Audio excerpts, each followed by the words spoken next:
So, hello everybody. So, I have spent 4 weeks with no Routemasters videos from my favourite YouTuber, but today all was saved. We had an awesome video from Horlicks. Hello. Hello. Hello, sorry, yeah, I'm here now. Do you know what? I've worked so hard today, I thought I was going to have a heart attack. You've been doing an awful lot of working hard though, haven't you? Yeah, and I got home, and I thought, oh, just 5 minutes, and I'm going to have a shower, and now we're now. So, hello, sorry about my bed hair. In case you hadn't guessed, normally we'll set up the stream and everything about half an hour or so before the stream's due to go out, and then we can have a little chat and sort of talk about how things are going. And I get a message at about 5:02.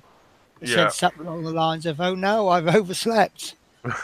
I never sleep because I try and avoid having a nap because this is what happens. I just can't. I can't sleep. I mean, I sleep and then luckily I did wake up. Otherwise, you probably wouldn't have seen me till tomorrow morning.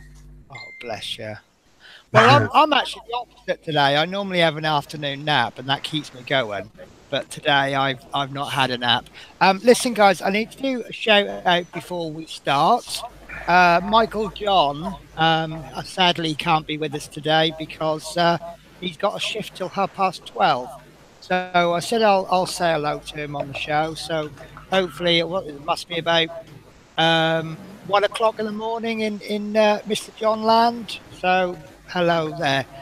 Right. So today, I kind of knew today was going to be like not a lot to do issue, and I wasn't really expecting an awful lot. And I've been spending a lot of my week thinking, how can I pad this out to make it sound more interesting? And I popped into the newsagent today, and I got given this. So, of course, my first reaction was, are you sure that's the right issue? That looks rather a lot. Yeah. Now, I don't know how big I thought these were going to be, but when you sort of stop and think about it, the wheels on the bus... I can't believe I just said that. Now I've got the song in my head. The wheels on the bus go round and round.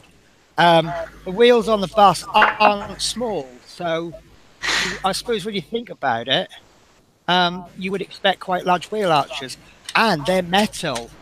That I did not expect. So we've definitely got substance today. So I'll just quickly go through all the comments so far. Dave has given us a big thumbs up. Chris Campling says hello. Hello, Chris Campling. Loving your 3D print videos. As I said on your video, I almost regret giving up my build because obviously what you've built so far is what I was up to. But obviously from pack 3 onwards, it's all the stuff that I didn't do. But I got such a good deal on this complete printer. I couldn't really do 2 printers at once. Adrian Langley says hi Penny. Chris Campling says hi everyone. Dave Milne, hi all. Duncan Price, hi all. Chris Davies, hi Penny. 32 Soul, hi everyone. Dave say hello and a wave. Dave Milne, that engine wasn't that engine a nightmare? You've got that to come, Horlicks. Ian Mitchell, hi. Stuart Sullivan says hello boys. Love Minnie says hi all. 32 Soul, that's one heavy issue for sure. And Chris Campling says more 3D printing to come soon. And Michael Kemp says hi Penny and Horlicks. So apart from working too hard, what have you been up to, Horlicks? No, nothing really, just normal. I did receive some Routemaster this week. Everyone will be pleased to know.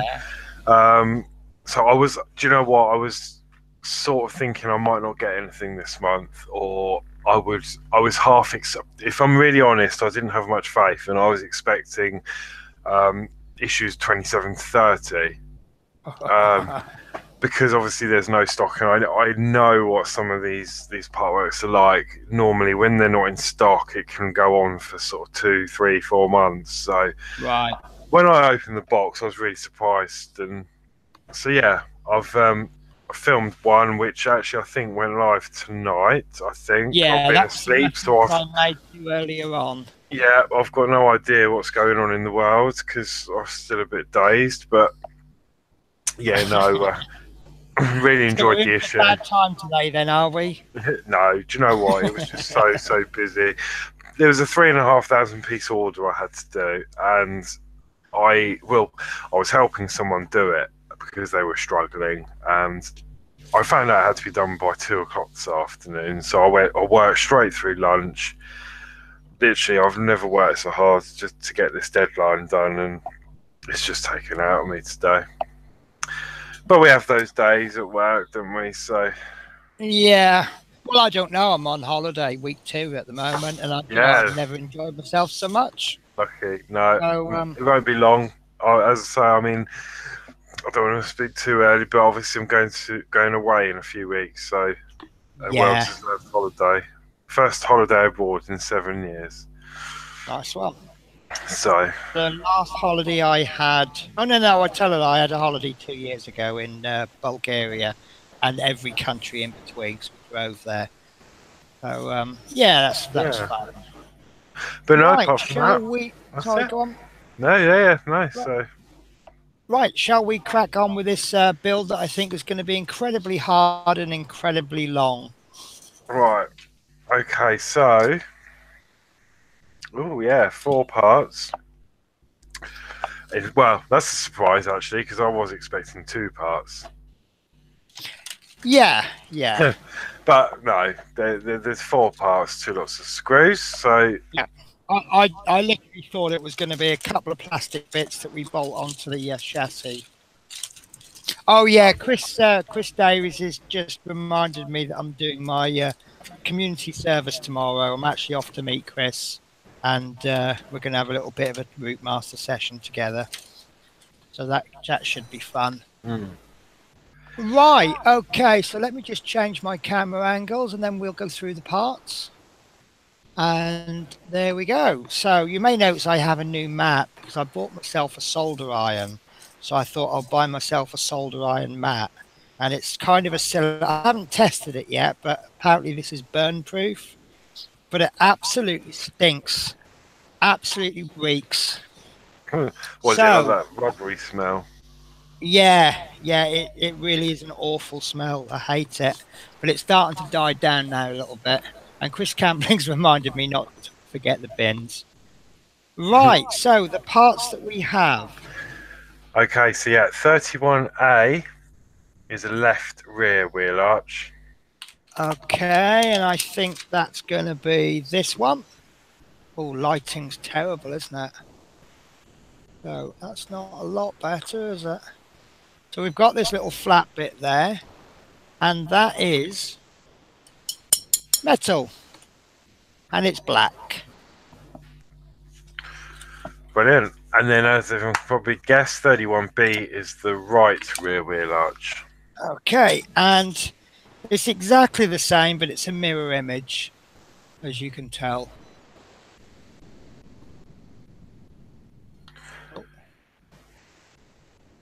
Roughly.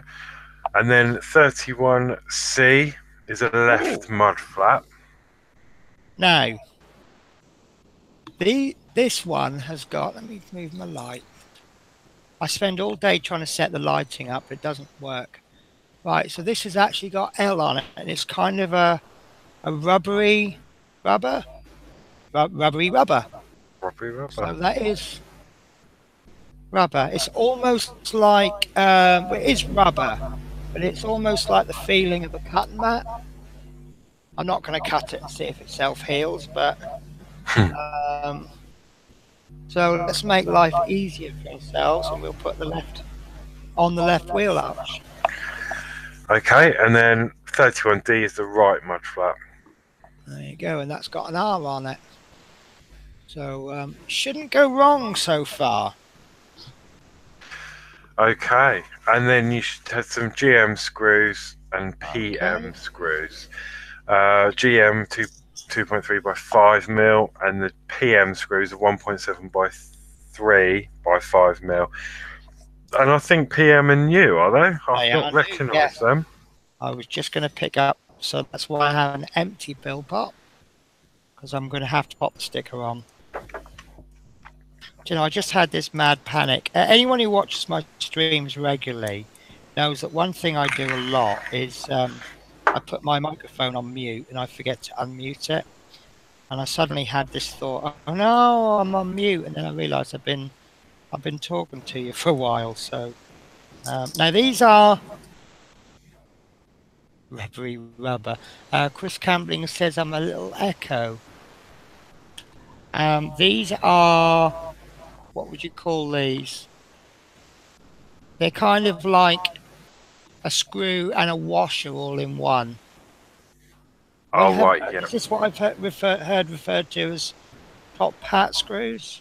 Yeah, well, that's what I call it. I know some other people do because it looks a bit like a top hat, but I'm not actually sure what the official term is. But well, they're basically this like a screw and a washer all in one. So I don't know why I'm echoing. Okay. So right, shall we have a look at the first? Now, it is going to be. I do apologise, guys. It is going to be a really simple build. It's four sets of instructions, and part 2 is a duplicate of part 1, and part 4 is a duplicate of part 3. But it's going to add quite a lot to the build, I think. So, did you want to go through the first one, or do you want? Yep. Me to, I know you. Oh, Chris Campbell says they're flanged screws. Right. Oh, hello, Izzy. How are you? And hello, Fleetwood J.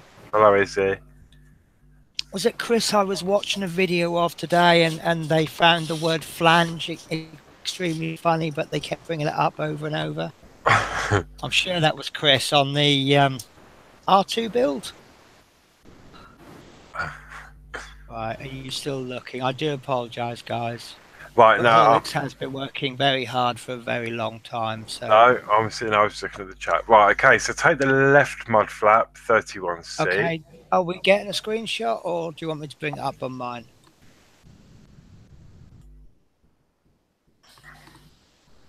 There we go. There we go. So yeah, take the left mud flap, 31C, and the left rear wheel arch, 31A, and then align the screw holes and sockets, and then fix together with 3 PM screws. Lovely. And as you started talking, I thought, oh no, I haven't got the screwdriver ready.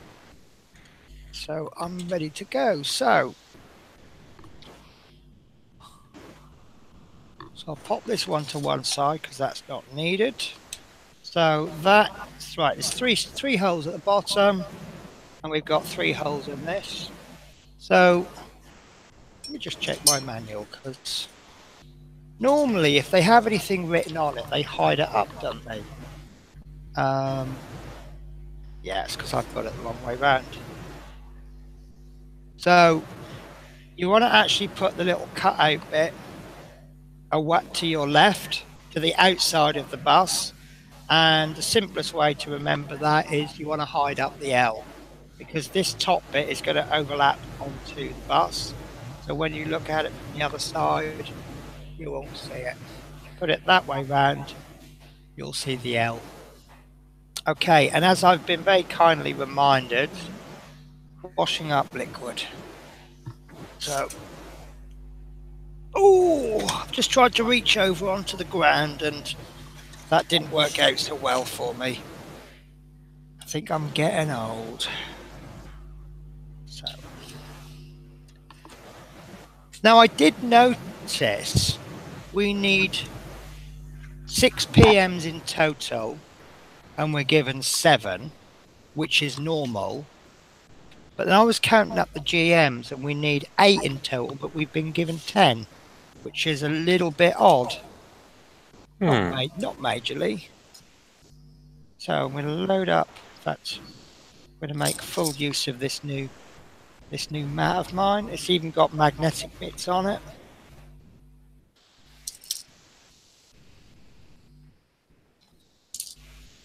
Okay, that one didn't want to go on, so load my screwdriver up.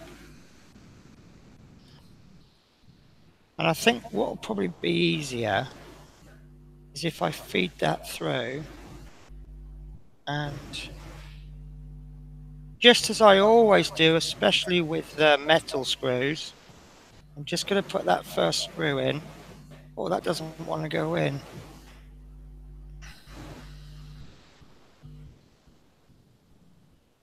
Oh, do you know what? Look, I didn't even have it anywhere near the hole. So I've ended up scratching it. Thankfully, it's going to get covered up. You know, as always, I need 3 hands. Sometimes popping the screw through a part makes it easier to hold, but it doesn't seem to be that way in this case. So, oh, what's going on today? Yeah, I can imagine that's terribly fiddly.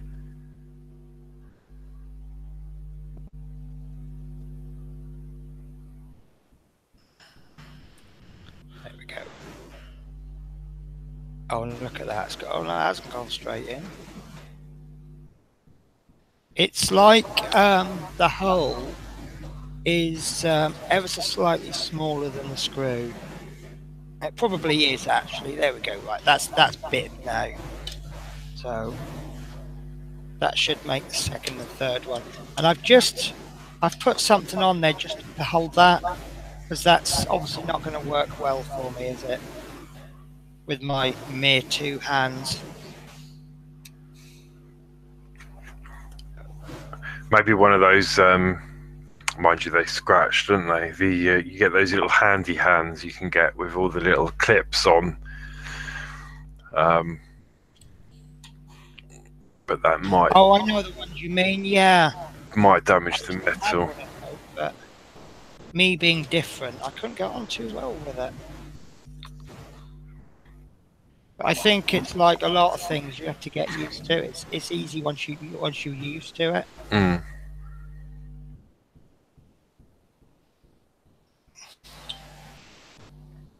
I think I'm going to get some custom adverts made up for this bus for Fairy Liquid, because it certainly helps me build this. Right, so if you're not clumsy like I am, this is very straightforward. Just take your time, no need to rush. I think I've heard that said 1,000,000 times. Would that be an exaggeration? No, I don't think so. Now, I'm not over tightening this. It won't break the rubber if you over tighten it, because it's rubber. But that doesn't mean you have to jam it in. So that one could actually go in a little bit more because there is a bit of a gap. But you don't want to distort the rubber. That one's really struggling to go in for some reason. Unless maybe I've got the wrong screwdriver head. There you go. Support it with your hand. That gives you. There you go. I'm happy with that. Okay, guys. So that's that one done. So so the next stage. Okay, step 2. I think you all see this one coming. Yeah. Take the right mud flat and the right rear wheel arch, align the screws and the sockets and fix in place with 3PM screws. So I'm probably going to struggle with this one just the same way I did on the last one.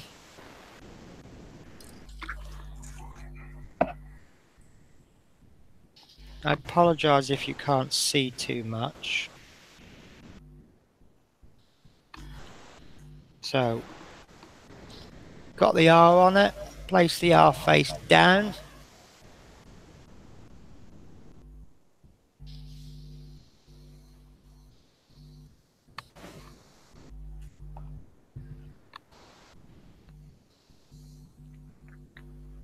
that one went in far easier, mainly on account that I put it in the right hole. It always helps. Oh, do you know what? I don't know if I can do anything with this mic. Let's see if I can.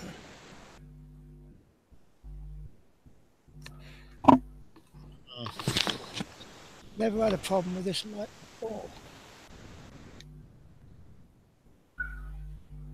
Yeah, it's interesting because my end, you sound perfectly fine, Right. but obviously I'm not watching through. Yeah.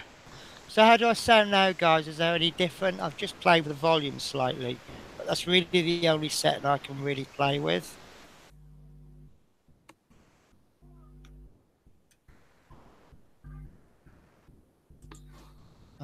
One, two, three. Okay, I'm gonna just take that one out again. I think I've put that in at a slight angle.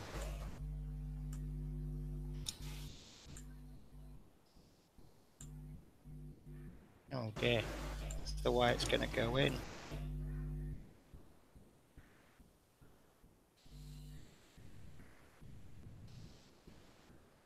So, because I'm having a bit of a struggle with that, I'm just lining it up and putting it in slowly.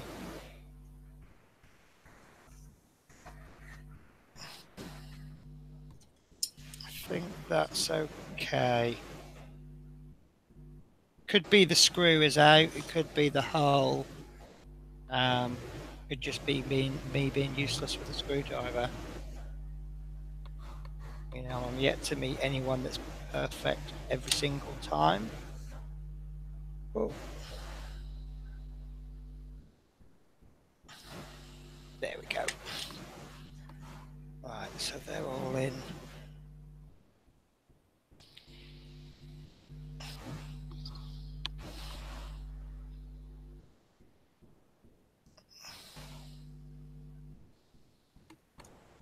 I don't want to actually make indentations on the rubber, but I want it to be held down tight. The way I see it is if you take these screws out, say in 6 months' time, and you see visibly where the screw was, I think that's too tight. But at the same time, you don't really want gaps. So, if you can see that okay. See how that's gone in? It's pretty much flush to the rubber, plus a tiny bit more, but not much more. Okay, so I'm going to just check these, and I can see that they are opposites. So that tells me, oh, these are actually different shapes. Yeah, one's got a deeper. Yeah.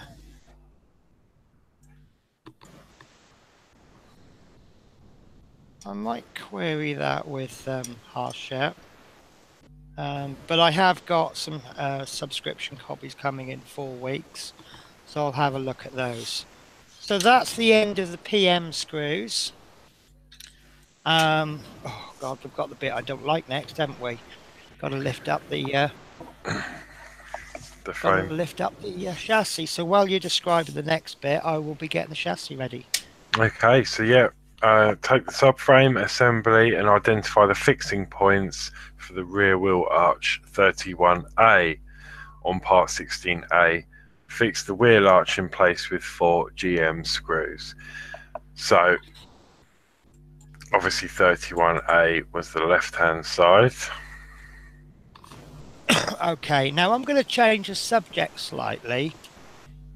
Some of you may have seen my video that I made the other day, and the regular viewers are going to know that I actually snapped this piece. By this piece I mean the piece that goes in there, and I think that was quite a common thing. So that had gone in like that as a push-fit connection. I did have a cork there for quite a while, but I just caught it and it snapped. And what I've actually done is I've pushed the piece of plastic in, and then I've just drilled a small hole, and I've put a little cutout of a, not focus. There we go. I don't know if you can see that piece of paper clip on the end there, but I've not glued that in. It's the paper clip's a little bit smaller than the hole, so it's not going to be a push fit. But I did notice that it's got this bit on the end, which suggests to me that it's going to fit into something. So I'm leaving that off as long as I can, and once we connect this end to something else, I'll then decide if that wants to be glued in, or maybe I might even think of a better idea as we go. So yeah, so let me move this around.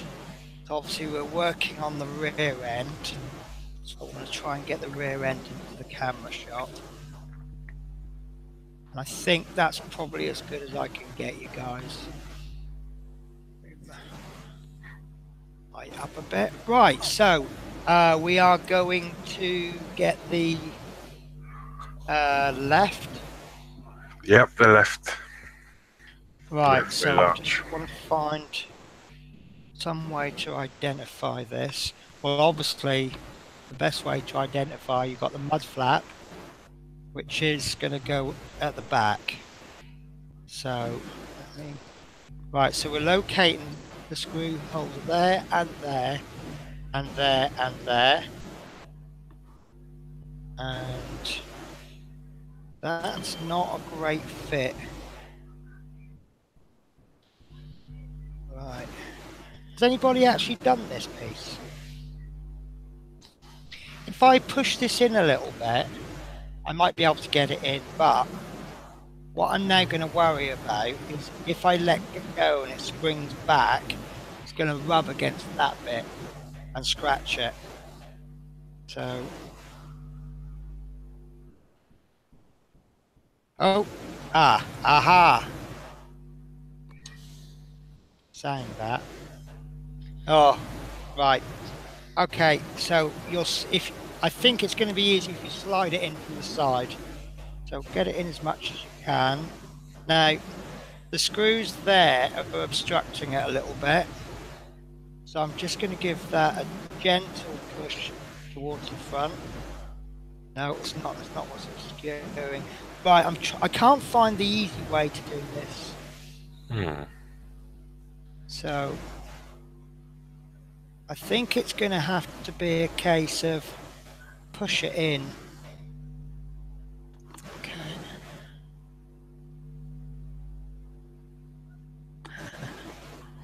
Bless you, poor old Kenny. Kenneth, sorry. Right, okay.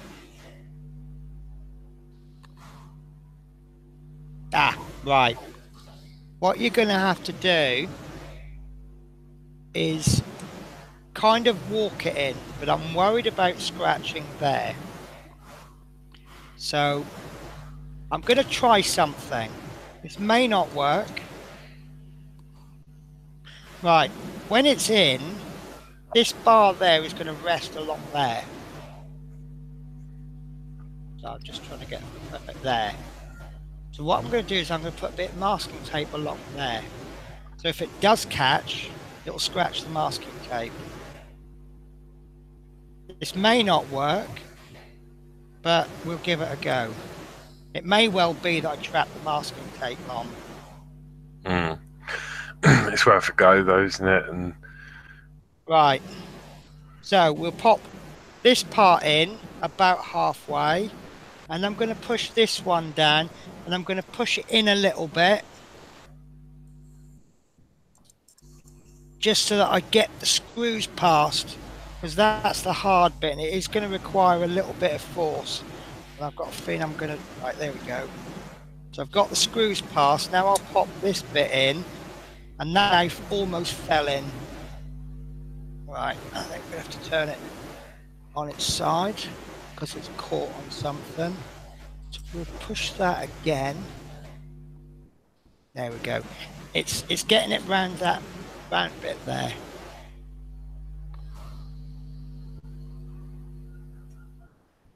Right. There we go. Masking tape was perfect, look. I don't know if you can see, and then all I have to do is get that little tab there. It's gotten round and wrapped itself on. And then if I pull that off at an angle, that should remove that. There we go. Voila! Ah, very good. That was one of my better ideas. Because look, you can, that's quite visible there. If I'd have caught that in the wrong place, that would have put a great big scratch down. Scratch, yeah, yeah. Right. So my screw holes are lined up. It does want to kind of spring up, but what you're going to have to do, I'll do it again on the other wheel arch, but you're going to have to kind of, you know how when you get a wardrobe, you can't lift it. So you move it onto the side and you kind of walk it like that. You're kind of doing that with the wheel arch. Let me get this in and then I'll go through it again. Can you just remind me, it's GM, isn't it? Yeah, that's it. Okay. 4 GM screws.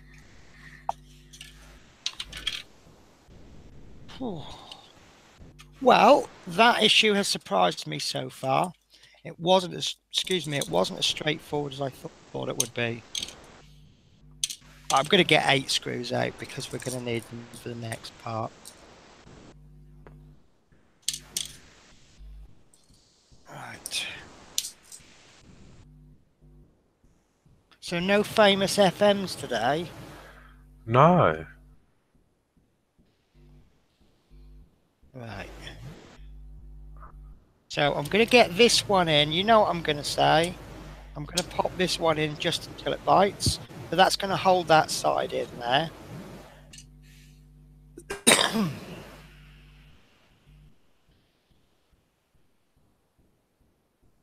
And then I'm going to go in the opposite side here. And just enough so that it bites. And that's not going to go anywhere now.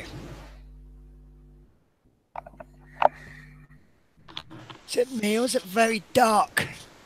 It is dark. One of my fluorescent lights has gone out.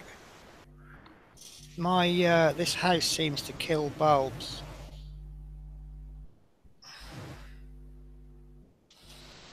It's funny that I use this lamp on my desk for light, but the my bedroom lights, I really do notice them if they go out.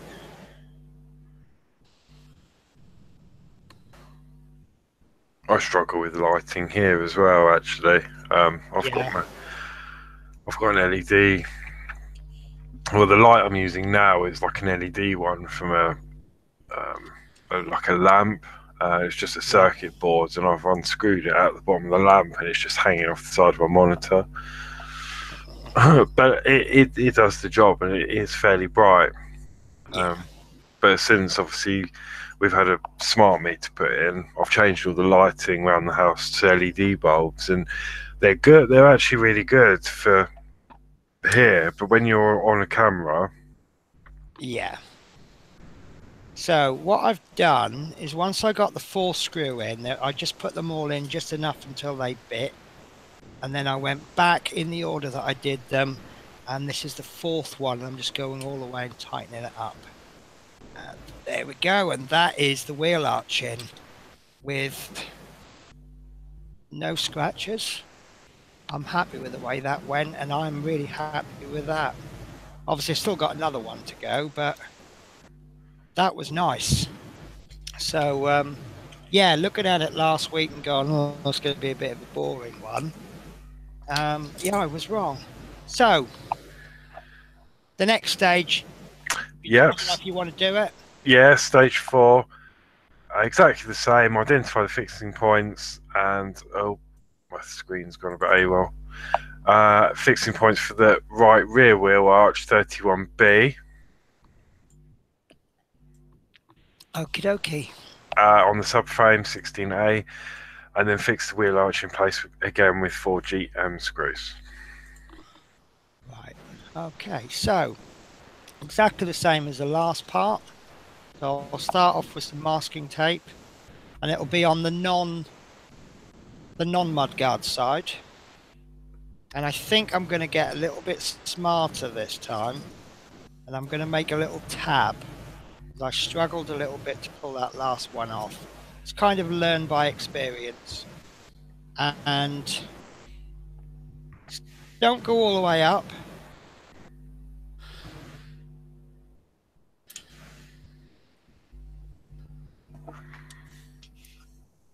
And we're just going to cover that just so that it doesn't scratch. I think, in all fairness, it'll probably only scratch if you slip. And I didn't slip on the last one. So I don't think I would have scratched had I not put tape on. But, you know, what if I hadn't put tape on? So I'm going to just pop that onto there. I'll try and do it sideways. So I'm going to pop, kind of rest it on there, like that. Because I've got the masking tape, if it slips, it won't scratch now. And then I'm going to pop, you see, mostly it's these screws that are stopping it from getting in. So we're just going to push that in a little bit till we get those screws past. There we go. Then I can push this side in a little bit more, and this side goes in a lot easier. And then push that side in, and then the rest of that. And you can clearly see I've put the tabs on the wrong side. I've put the tabs there, not there. So that didn't work, did it? And would it go in the opposite way, like you know, where you've got the screws on the rear? Would it work if you levered that in first and got the screws in, and then brought the other side in? If you see what I mean.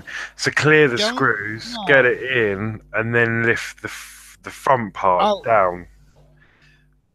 No, because you've got no access to those screws now. I see. There's no way you'll get to those screws. They're there. Oh, I see, yeah. So you're going to have to walk it in. Do this side a little bit, then that side, then that side, then that side, and then that side. And even after doing it that many times, I still didn't get that fully in, because the final hurdle is getting it round this little round bit there. It is shaped, and it will go. Well, mine went. So I just, you know what? I got these tweezers ready, and I'm like, I don't know why I've got these tweezers out. So, and I'll just pull this out, kind of fold it over and pull it about 45-degree angle. There's not much of a gap there, but there's enough gap there. Okay, so I've got that in without scratching it. So I am smug as you like right now. So, and I've managed to scatter my screws everywhere. That's not a problem. So this is wanting to jump about. So that's why I want to get the first two screws in as quickly as I can. So it doesn't matter which ones you put in. But what I would suggest is put any one of the... Oh, sorry guys, I was off camera there. Put any one of these two in, and then the second screw will be the opposite one on this one. So I've put the outside screw in, so I'll put the inside screw on that one. And then once this second screw is in, that's not going to go anywhere.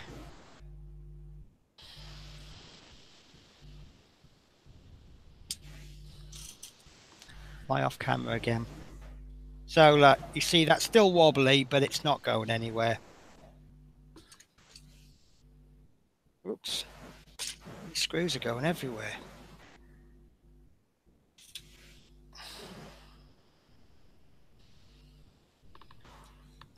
And I have managed to put exactly the right amount of washing up liquid on the bit of plastic.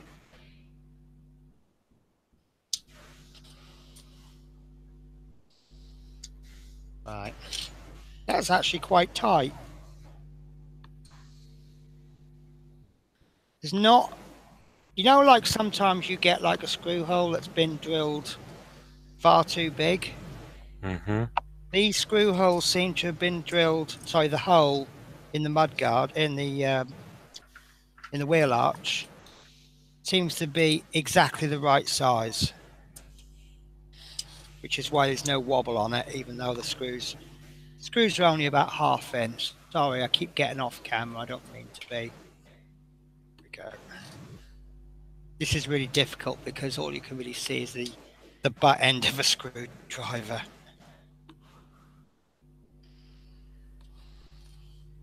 Although I can't see that what's interesting about screwing screws, but that's just me.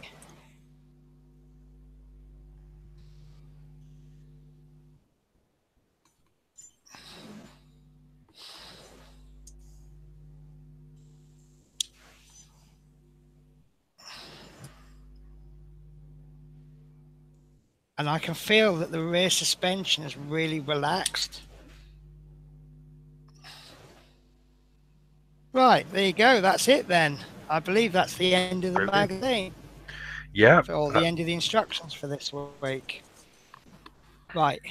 Guys, I'm going to have to disappear for about 10 seconds. I'm just going to flick the light off and on and just going to nip to the loo. I do apologise. Do you want to keep talking and show the...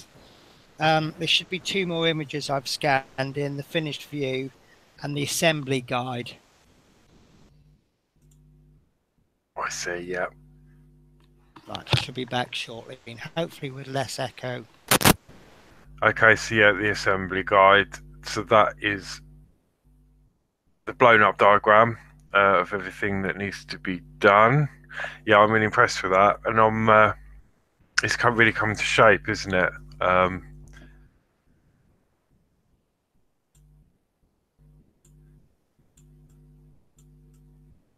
And the rear wheel of the rear wheel and wheel arch of the Routemasters are in one left. The mud flap hangs behind the wheel below the bodywork to prevent excess mud from splashing up the suspension mechanism behind the wheels. So there you can see it just there. And this is on Routemaster RM597 below. The exhaust is just visible behind the mud flap. Let's see if I can zoom in a bit there. I see, so you can just about see that there.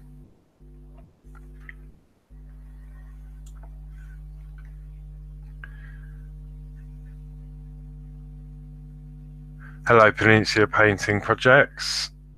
Penny's just dashed off for a second to do something.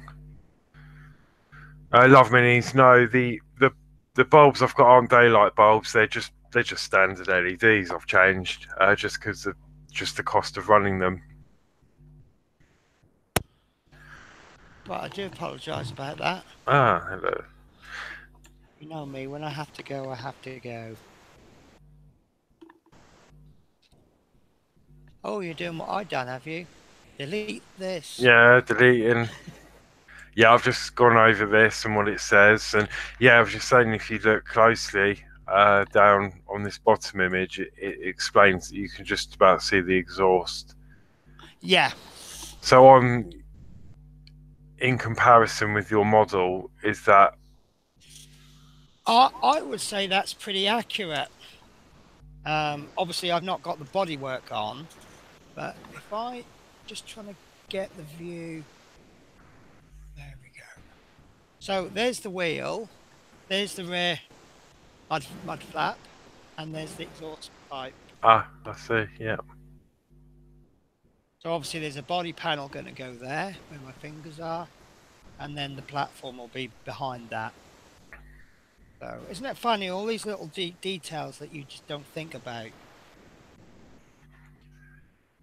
It's difficult because looking at this image, it looks like it's like a solid exhaust pipe. It doesn't even look like there's a hole there. What, this one? No, on the actual image of the real bus. Yeah, has that got a cover on it or something? Oh, maybe. I'm not sure. Yeah, 'cause some of them have got like those spring-loaded flaps, haven't they? Yeah. Yeah, they look like the old kettles and you get the little flap comes open when you pour the water out. Or I might be showing my age there. I've seen them on sort of industrial equipment and tractors and things, but Yeah, yeah, not 'cause on a the bus. like go straight up. Yeah, You that's tend to right. get those. And I think that's to stop the rain getting in. Yeah, yeah. Because otherwise, I suppose you could flood the engine, couldn't you? Yeah. Flood the all the exhaust system. So yeah. So it's funny. One thing I was going to end up saying to what I thought I was end up saying today is substance over style, but actually these are rather stylish. So you've definitely got substance and you've definitely got style. So I don't know about you guys, but I am really happy with this issue. Who was it? Was it you I was talking to the other day that what I quite often do is when I get the issue, I look at the individual parts and I sort of say, what would I expect to pay for each of these parts if I bought them as spares? And if it would cost me more than £9 to buy them individually, then that's good value for money. And I actually say I've heard people say, "Oh, this is this." I know we should judge the whole thing on the entire 130 issues, but I think every single part so far has been value. Mm. I've just had a message from Michael who says hi.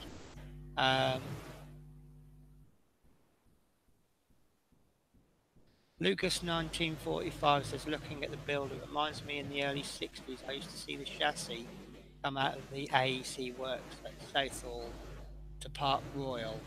They just had a bit of tin on the front.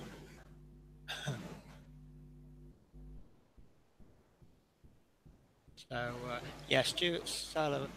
Sorry, I just to come evident, I've missed quite a few of the comments. I do apologise. Yeah, no, I mean, So, I had a discussion with Penny the other day, and obviously I'm only on. I've just received issue 7, 8, 9, and 10, but I haven't. Although I've built 7 and it's now live, I haven't actually built 8 yet, and I was super because obviously I've been watching the build. I was super impressed with the wheel because even though I haven't got it out of the bag yet, the weight of it. It was much heavier than than I imagined. yeah. I mean, I like those. Let's call them discs. I know you don't like calling them disc brakes, do you? But Well, no, I mean that's what they're calling them. I just think, yeah, yeah, it doesn't look like a brake disc to me. no. But I But mean, I called them that so that we're all on the same page. yeah, But yeah, I liked it because there was so much detail. The only thing that confused me was why they put a real spring on. But I think the reason they gave us a real spring is because what could look more realistic than a real spring? So although it's not actually a functional spring, oh, my chat's just disappeared. Why is that? There we go. Yeah, so I really liked it because I suppose they could have got away with just a flat disc because you're not really going to see. Oh no, you can see a little bit. But yeah, it's there was a lot to do on there. It made you think. Would you agree with that? Did you yeah, have to think about some of the parts? yeah. There was times I I had to really look at it. Yeah, and I seem to remember that on the first disc, I actually made a mistake. I put the wrong screw in, and I realised what I'd done, so I removed the screw, and then I got it right. And then obviously, by the time I'd done, is it part 9? Because part 9 is exactly the same as part 7. Obviously, I whizzed through it a little bit because I knew what I was doing. So in hindsight, although we were sitting there going, or I was sitting there going, oh God, I'm doing this again. And then when we got to the wheels, it's like, oh God. But in actual fact, I knew what I was doing and we got them out of the way quickly. Hmm. So, but we'll see what happens when you do the wheels. So, you know, you might think differently. Again, I say this a lot. Different people seem to enjoy different types of issues. Yeah. So Dave Sayers asked me what tape I'm using. I got this possibly from Hobby World, Hobbycraft, but I noticed that they also sell it at Halfords. I just buy cheap masking tape, so but this is quite handy. I normally carry thin stuff, and then I'll carry thick as well. So if I'm masking off a very large area, I won't put masking tape on the lot. I'll just get, say, a bit of paper, and then what I can do is just tape along the edges and then let the paper mask the rest. But if I want to do just like a tiny line along there, I would just get that. And if I had, I would actually have used larger tape. But I mean, I can measure it for you if you really want. This is 10 mil. And I would say that if you want to buy if you're going to buy tape just to do this little bit at the front, I would say probably 20 mil masking tape would have been absolutely perfect. But it was something to protect it, and it was the first thing that I saw on my desk. But yeah, Tammy is great. But for this one, cheap stuff will do the job. So Stuart Sullivan says, I think it's Tammy and masking tape from Model Shop. Possibly 6 mil, looking great. Cheers, Stuart. Hi Peninsula, I'm absolutely great. How are you? 32 Soul says, do you think the rear suspension is strong enough? I think it will be. It's certainly relaxed a little bit, and we know that the front suspension has relaxed. But I think it only relaxes a certain amount.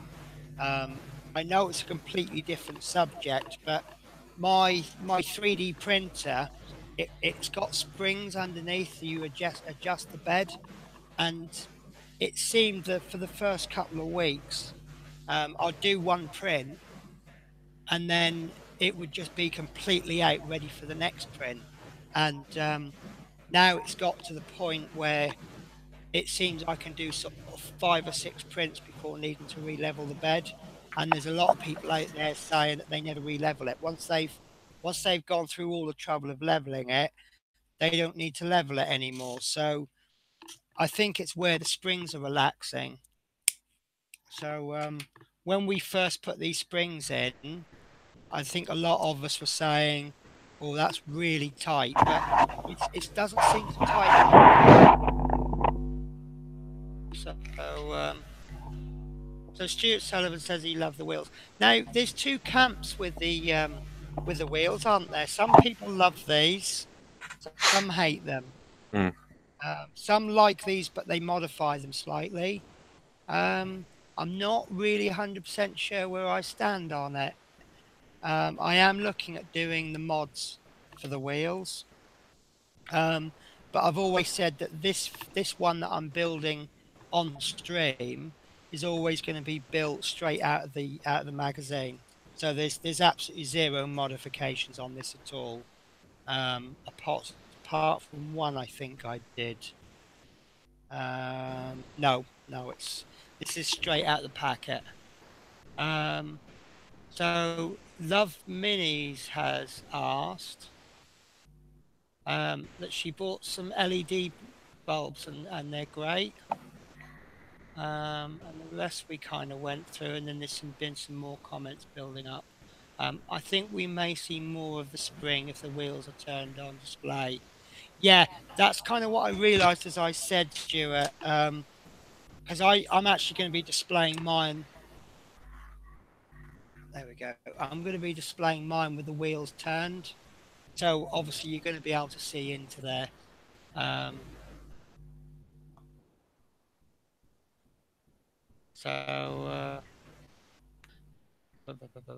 lost where we are on the chat.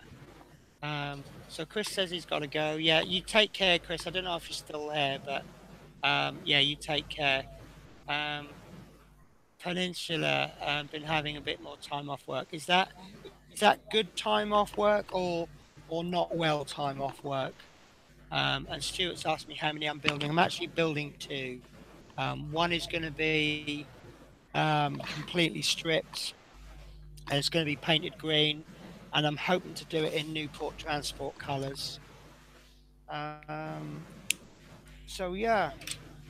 So what are your thoughts then, Mr. Horlicks? Yeah, I think it's really good. It's nice to have different colour on there as well. So instead of it all being silver, we've got some sort of colour coming in, and yeah, it's going to be brilliant. I think once so the there's other no parts that you are, I'll use the word disappointed for want of a better expression, but is there anything like that that you're thinking, yeah, I don't think much of that? No, I don't think so. Everything seems very highly detailed, and I mean, obviously, I'm only up to issue 7, but no, I mean, in fact, all the parts I have received so far have exceeded my expectations. I'm looking at them on other videos, thinking, oh yeah, but it's not till you actually get them in your hand, you're like, wow. And I'm just super impressed. You know, there's a lot of weight to a lot of the parts, and yeah, it just seems they all seem to be functional. Where there's a plastic part, it doesn't need to be metal, and where it's metal, it's probably because it needs to support something. I mean, I'm looking at these wheel arches, and I thought they were going to be plastic, but I'm noticing holes in them. They're obviously going to bolt something into that. Now, obviously, all the weight from lower and top deck is going to push down on that. So we don't want it to bend in the middle. So obviously metal.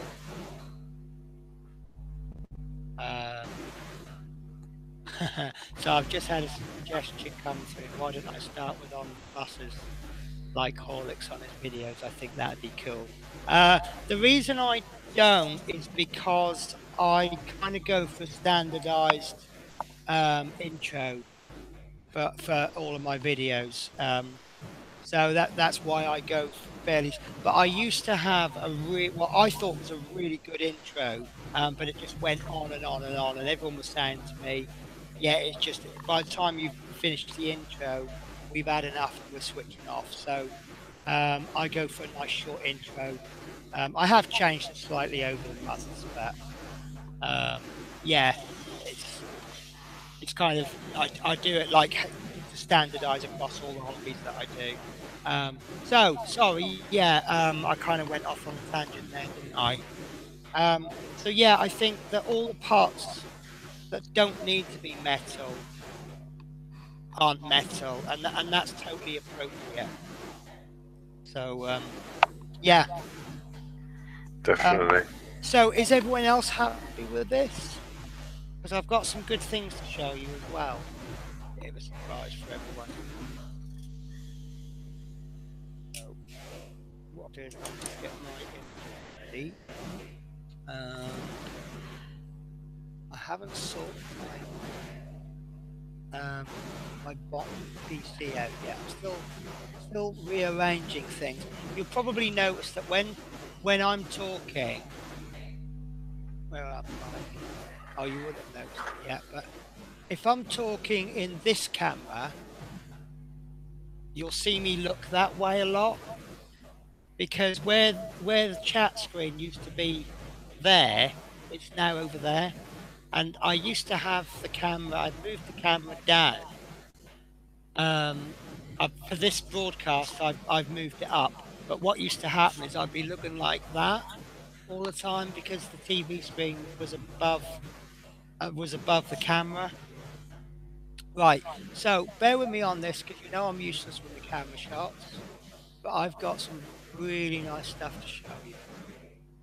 All permissions that have been given. That's not what I was after.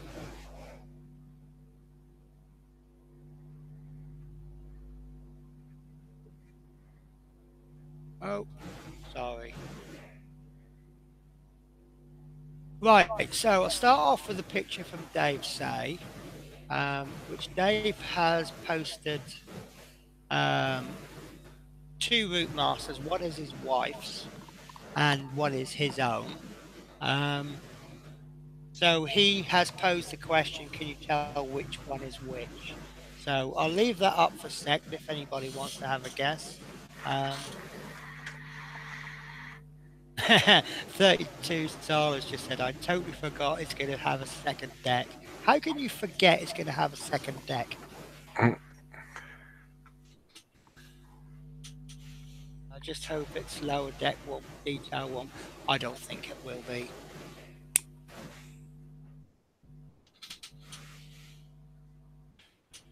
I love Minis. It says great builder, a great model. Do you want to have a guess at who's who? I have messaged Dave, and I did get it right. But I think I got it right for the wrong reason. Let me see if I can run that a bit. I'll probably lose some of it, but...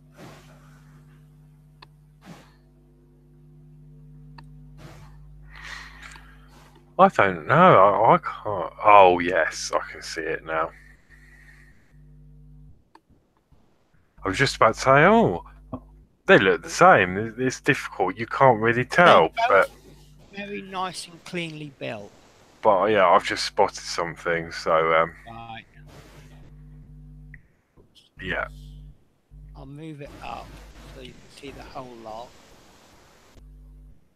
So that's the back.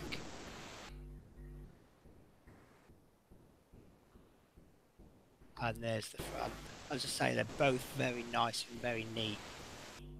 They're obviously, both people have put a lot of care and attention into that. The wife's one is on the left, says Stuart Sullivan. Yeah, I'm going to agree with that. Oh, weathering. It's the left chassis. It has a pink mark. Okay, well, I did guess the wife's was on the left. But the reason I guessed that was because I know Dave's bus is going to be very dark colour. It's not black, is it? But it's a very dark colour. So I thought that was a colour test in an inconspicuous place. But when I said to Dave about it, he just says, "Oh, what, the nail polish?"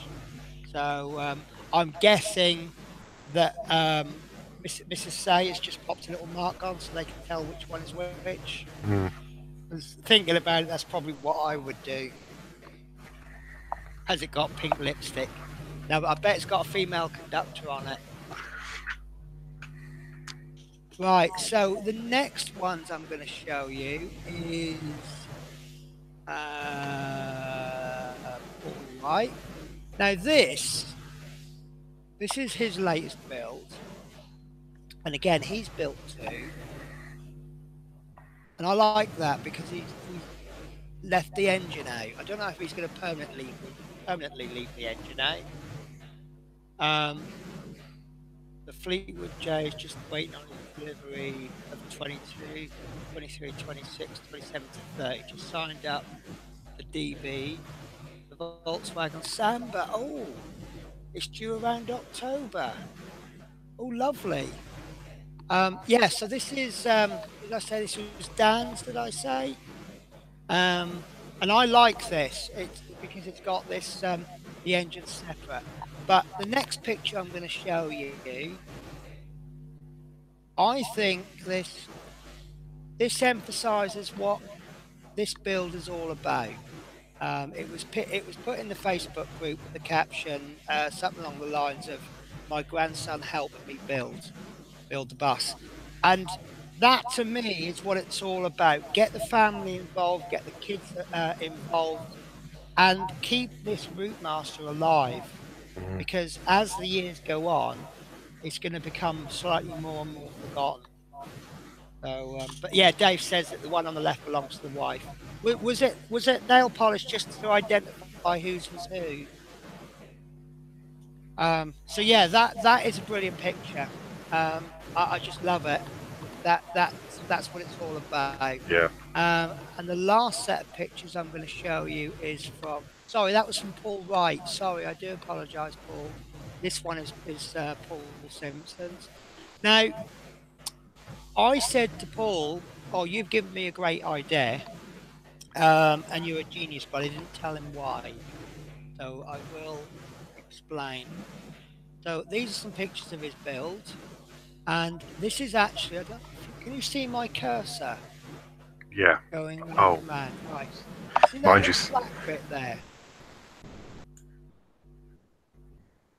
I think that looks really nice.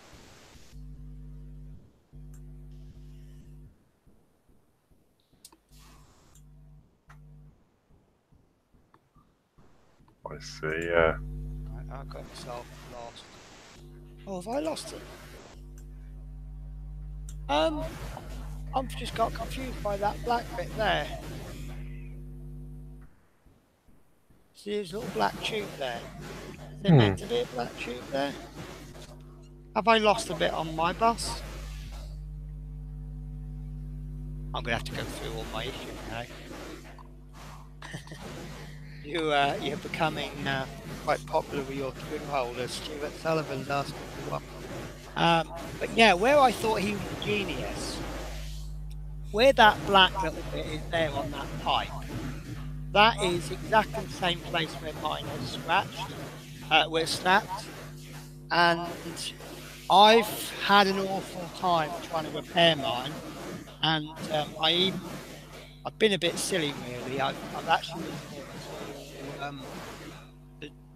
not burning it but heating it up, and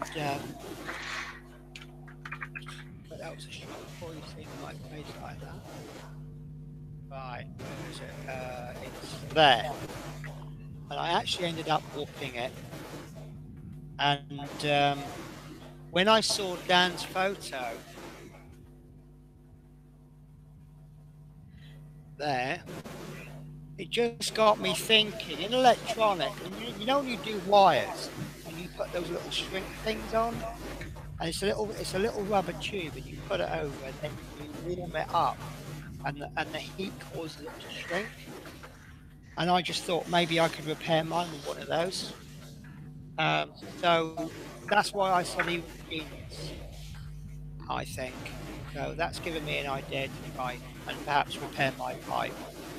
So there's some more pictures, and I've really noticed his work is really neat, the way he's trying to use wires up.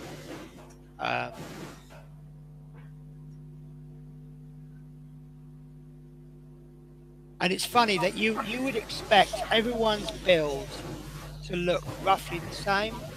You know, we've got the same parts. That's it, love, and he's heat shrink tubing. And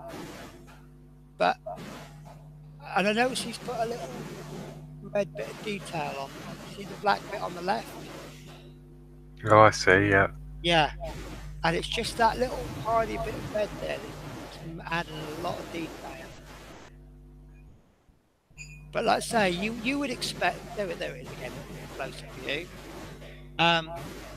We're all getting the same parts, the same silver bits, the same bits of rubber, the same screws, and you would expect all of our builds to look exactly the same. But I think this might be one of the best bits of work I've seen. And he's added this little silver bit in there. Right, there we go. See this bit there? He's made a little, what do you call it, like a little hook to put the cables behind. And I just think that is excellent stuff, and I think that's it. Yeah. So yeah, if there's awards to be given out, I would say Dan deserves one there. Because that is really superb work. Definitely. So, would those pipes be copper? Originally, does anyone know they could be made from copper wire? Yeah, I was actually thinking of cutting mine out and maybe do a bit of drilling and replace them with paper clips or a piece of rod. But I think what would probably be better is the only bit there that I can actually drill out, moving to the right in. There we go. This bit there. So if I took this entire pipe out, cut that bit off and pull the hole right through the middle, and then reshape the wire, I think I could make that. But as you see, it looks absolutely awful. I didn't worry about it too much because I thought, well, if I let it set, but I've broken that about 4 times where I keep catching it, and it's really annoying. But I thought I might be able to file it, but that's not going to hold. So for me, it's going to have to be replaced. I've just pushed it a little bit too much, and possibly even also heat it up with the wrong part of the lighter.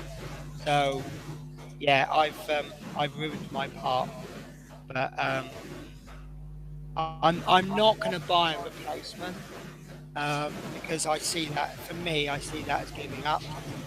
I know I'm confident I can make a replacement, and I'm just worried I've got some wires coming off.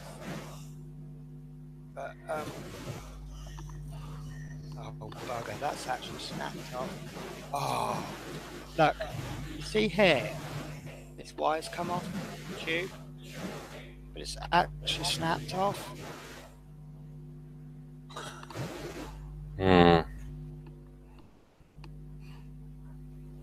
So where these are just the right length. But again, I might have caught that with my finger. So, which actually brings me to my next subject.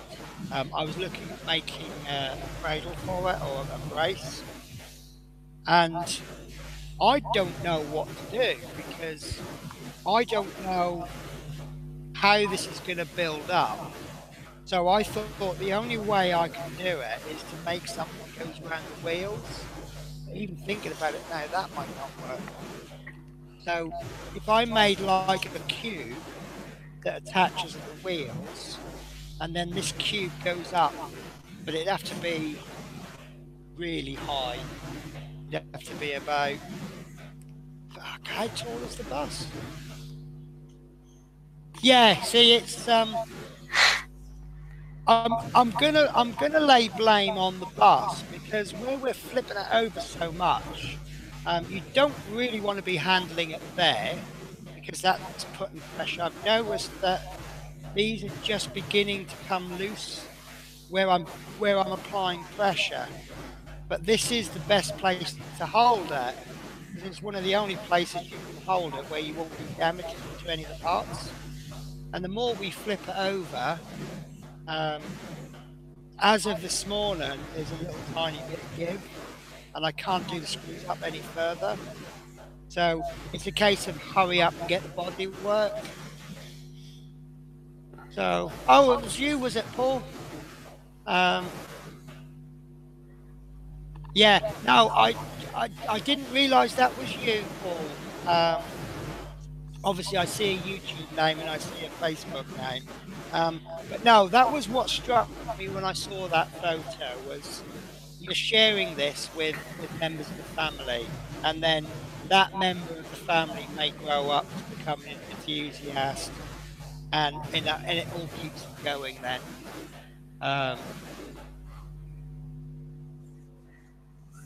Yeah, I mean, I don't have a solution for this because this isn't going to come out very easily.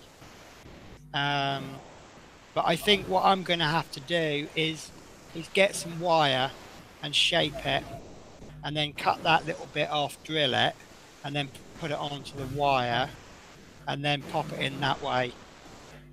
So I think in this case, yeah, I don't even want to touch it. But yeah, I've got, that's where it's awkward because it's just, I mean, that may glue on. Actually, I'll do the same trick I did with the other pipe. I'll remove that. I'll drill a little hole and then I'll put a bit of paper clip in there, and then I'll pop it onto the paper clip, and that'll make it stronger than the original. So It's yeah, it's the problem. It's all the handling. Yeah. So yeah, just be careful when you handle it, really. So, and I've got it upside down. I really don't like it being upside down anymore because there you go. Look, having it upside down, I've now knocked a bit off the engine. So, and then I'm seeing where I've handled it. I'm seeing little bits like you've got a locating peg there, and I'm looking at that and I'm thinking, well, shouldn't there be something on the other end? And there's a hole there. And now I'm worrying, have I missed something out? Have I knocked it out? So I'm going to have to end up going through all the magazines to make sure I've not missed anything out. And it's just all a big worry because as far as I'm concerned, if there's one bit broken, it's not perfect. And it's like the old accountants, isn't it? Yeah, I could do Love Minis. In fact, that's probably a better idea. Because if I take this part off, pop it onto the Newport bus, and then put the Newport's part on there, because this will all get weathered up anyway. So yeah, so Ian Mitchell is going to be my pipe that's broken. He's going to replace it on the proper copper pipes. So yeah, so again, I can't even hold this at the front anymore because you've got this radiator there. So yeah, it's the only concern I've got really. But then once we start to build up the bodywork, you want to hold it by the bodywork, you know, until it's fully secure. So it's just so many fragile parts on that. Right, yeah. So yeah, but you know, we want a nice model, and a nice model is what we're getting. So I'm going to let you waffle for a couple of minutes while I just pop this back on the shelf, and it's going to stay there then till next week. Well, you look half asleep there. Okay. No. Yeah. Well. Yeah. I'm really tired. Because you work hard, isn't it? Yeah. Yeah. No. So yeah, I have to be careful. Obviously, I'm not as fast, so these are all good tips for me, so I can yeah, just be careful on where I'm going to put. We're ahead of you. You can sort of make an informed decision. Can I get away with not actually fitting that bit? That's right. I think certainly some of those, like that pipe that you've pinned, I'm gonna, yeah, definitely leave that off. I think.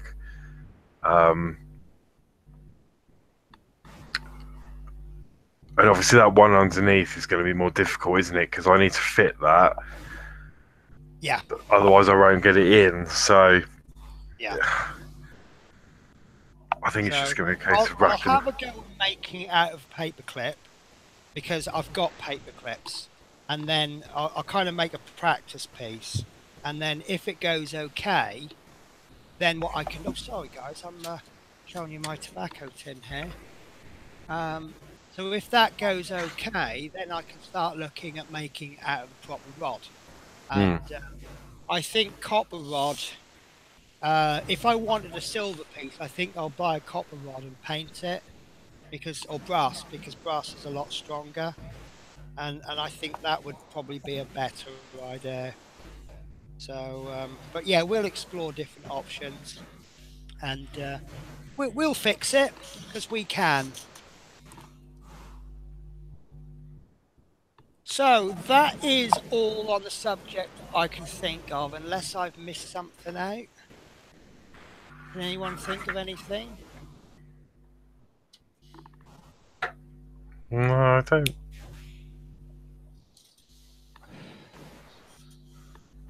But I do have. Oh, I'm really sorry. We forgot. Oh yeah. Next week's, didn't next we? week. Oh, God. Now I've got a different opinion on this. I'll just wait for you to pull it up. There's a chappie on Facebook, and really, I don't know if he's lucky actually, but he always gets his on a Tuesday, and he's more often than not built it. And right, there we go. So this is what we've got coming next week. I'll read the description, and it says, the left front wheel arch and the fog lamp are fitted to the front of the subframe. So the left, or as some people know it, is the near side, which is not one of the pieces we've already done, is it? Because that's the left. Where are we? That's the left. No, hang on. Yeah, right. So the fog lamp, the left fog lamp is going to go there, isn't it? So do you think we'll be fitting this?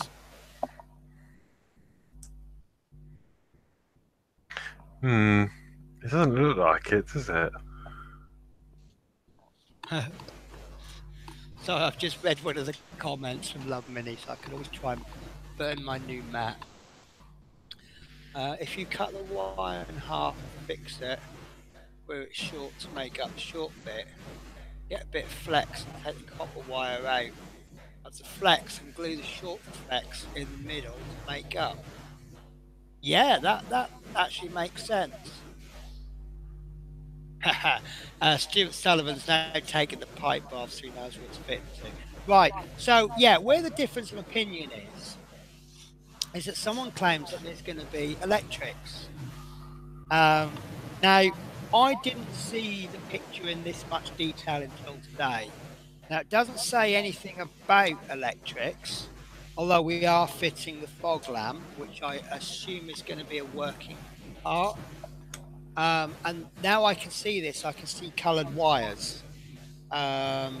So, actually, I would say that we're not going to be fitting the red part. Otherwise, it'd be in that picture. Actually, that is wires, isn't it? Yeah, green and red. Near the front, you can see a junction box. Yeah, I think that's like one of those little white connectors for the. So that'll obviously go into some sort of circuit board or unit. Yeah, okay, so maybe I was wrong. I mean, I did say that I wasn't calling him a lie, but I couldn't see it. But now that I've seen this picture, obviously having the magazine in front of me as opposed to a copy of the magazine on Facebook is a little bit different. Stuart Sullivan says, did I glue the pipes in? I think I may have. If you mean the ones on the engine, yes, I did. I think just about everybody had a big difference in size between the hole and the actual pipe. Now, the recommendation that I made is to use cheap glue because it's really runny. Normally, I use Gorilla Glue, it's gel glue, and it goes wherever you put it, whereas this cheap glue is like water and it runs everywhere. But if you're putting something into a hole, you actually want the glue to run down into the hole. So, but I applied it with a cocktail stick. So, get a piece of the packaging material from the magazine, pop a little bit of glue onto there, get a cocktail stick, dab it in, and then use the cocktail stick as a brush. And you literally only want one tiny drop, and that'll be enough to secure it. So yeah, so next week, I'm just reading it again. The left front wheel arch, and you can see there is definitely a wheel arch going in there. So can we assume that's going to be another metal part? Yeah, I'd imagine so. Yeah, because I can see a screw hole on there as well. So again, it's going to be supporting something. Do you know what? Actually, I'll see if I can get any information out of that. No, there's no screw holes from that side. And I'd say there's no fog lamps. There's only one fog lamp on the Routemasters, isn't there? Just the one on the left. And you can see that from the part. Change the. You can see that there's only the one fog lamp. There isn't one on this side. Right. So we're obviously going to put that in, and so I'm guessing the contents for next week will be a wheel arch and a few wires. and possibly some clips. Do they look like they've been clipped down? Yeah, it looks like those black tabs. Yeah, it looks like the black tab cable tabs. So can we speculate that there will be 1, 2, 3, 4, 5 parts plus screws? What do you guys think? I'd say 6. Oh, and the fog lamp. 7. No, I'm not sure if we'll actually get the fog lamp. I mean, it might just be the wiring, but I can see 4 tabs. Yeah. The wiring, that's 5, and then obviously the wheel arch. Come in one piece. But you see, if they gave us the separate wires, it'd give me a chance to use my new solder iron and my new solder mat. Yeah. No, they don't tend to do that, do they, on these? I think they just try and make it easy as possible. Yeah. But you could cut them off and resolder it. Well, that'd be an idea, won't it? Then we see you and your hair will be up in the air and you'll have scorch marks down the side of your face. Oops, wrong one.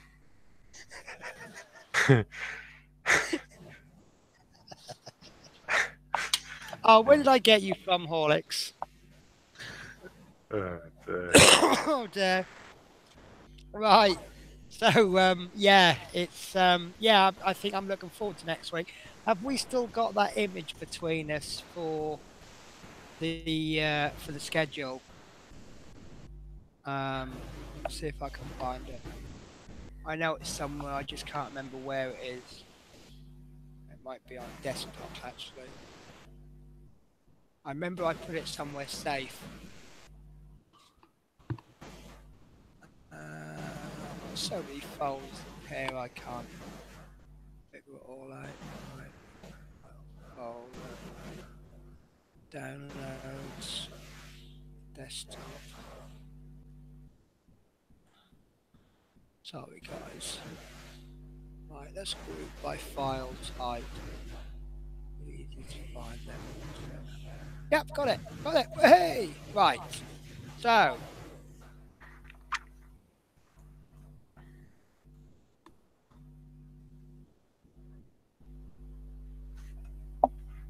right, so this week we've done fitting of the rear wheel arches.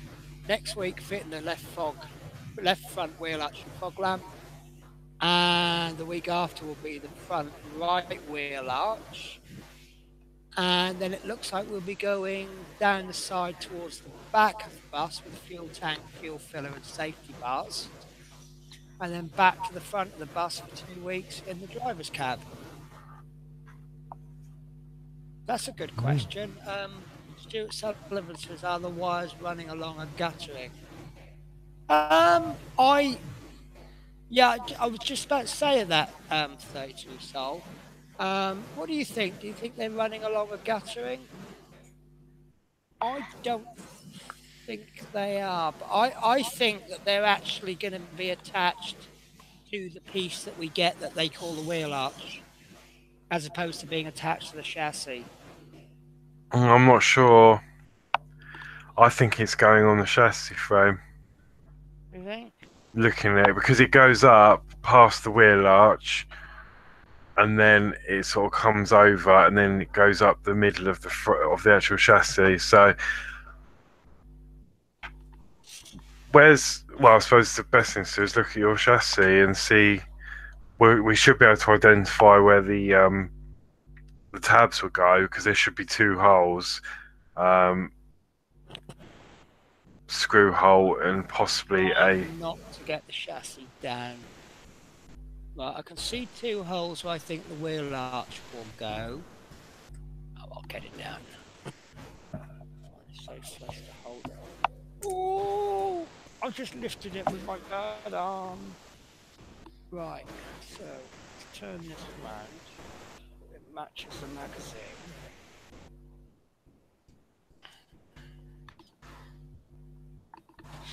Oh, that actually really hurt my arm. Right. Yeah. So the lighting's not as good as the magazine.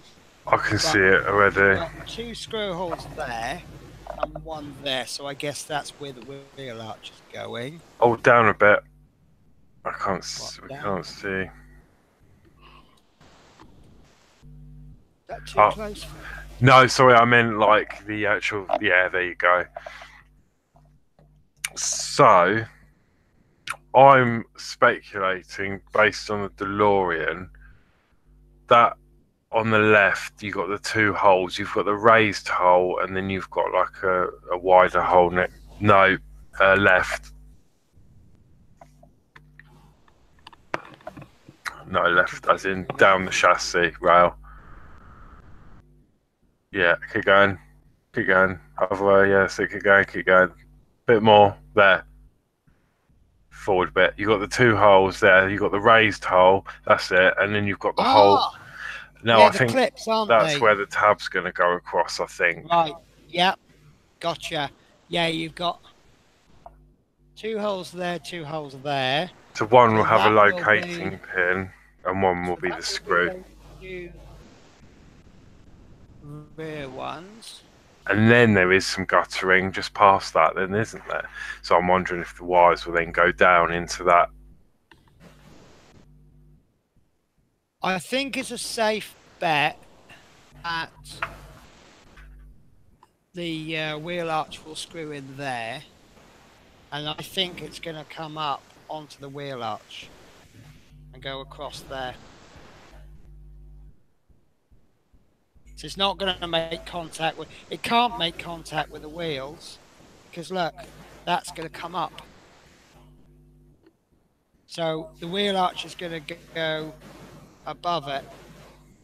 Is that a, sorry Penny, is that a part that's loose on there? Where? When you moved your wheel up and down.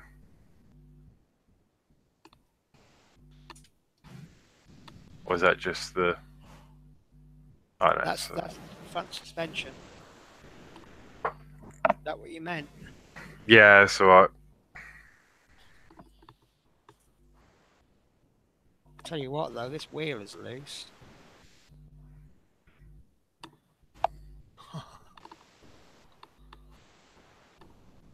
Just a good job this isn't a radio controlled bus.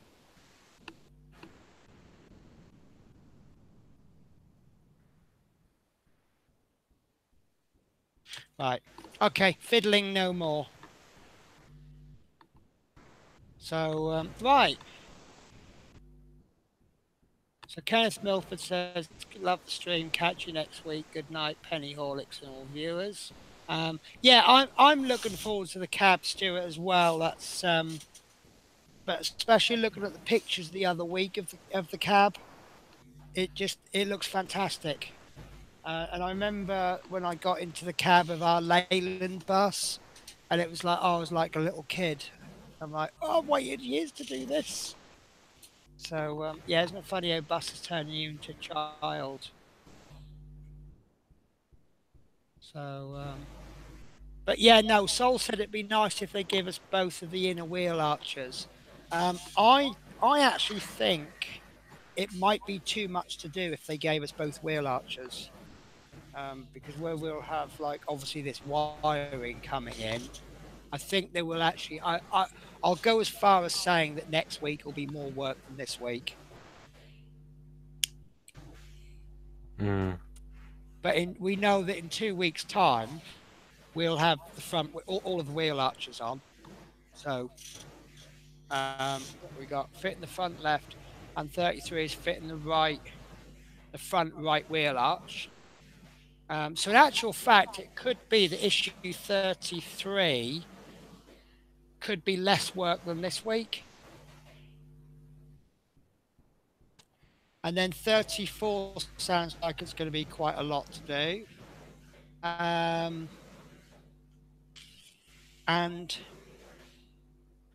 35, 36, the floor of the driver's cab and the handbrake, it's the same thing 2 weeks running, so is it really going to be that much to do?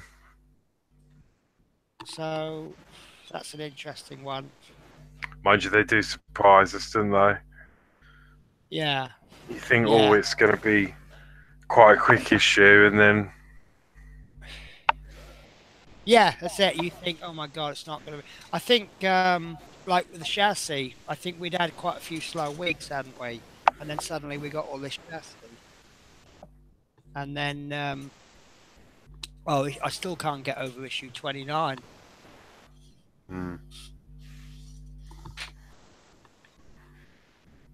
Yeah, 32 Sol said he'll tighten. I mean, that wheel has been tightened as. Oh, actually, you know what I said I was going to do, don't you? You suggested last week take the hubcaps off and then try and tighten up with a new screwdriver. I think I have a part for it. And I said I was going to do it post-production, and I didn't. So I will do it. I wonder if one of these will help get a bit off. Oh, sorry guys, I'm still on the wrong shot. Yeah, so this... Oh, look at that! Straight off. So, screwdriver. Let's see if that helps. Because I think... Ooh. Ooh. I've got about half a turn on that weight on that screw. But it's still loose. That's as far as I can get it.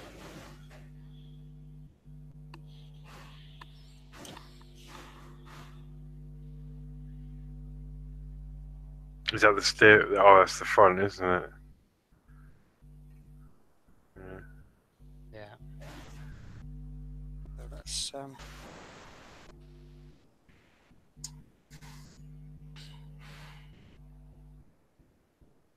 you think I'm too late to contact Hachette?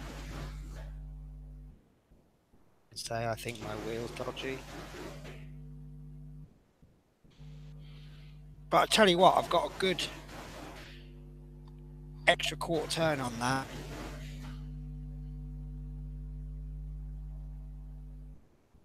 Yeah, still got a bit of play on it, but not nearly as much. And is it coming from the wheel, or is it coming from one of the suspension parts behind? It's coming from where the wheel isn't on the disc properly. Look, I don't know if you can see that. Right, yeah.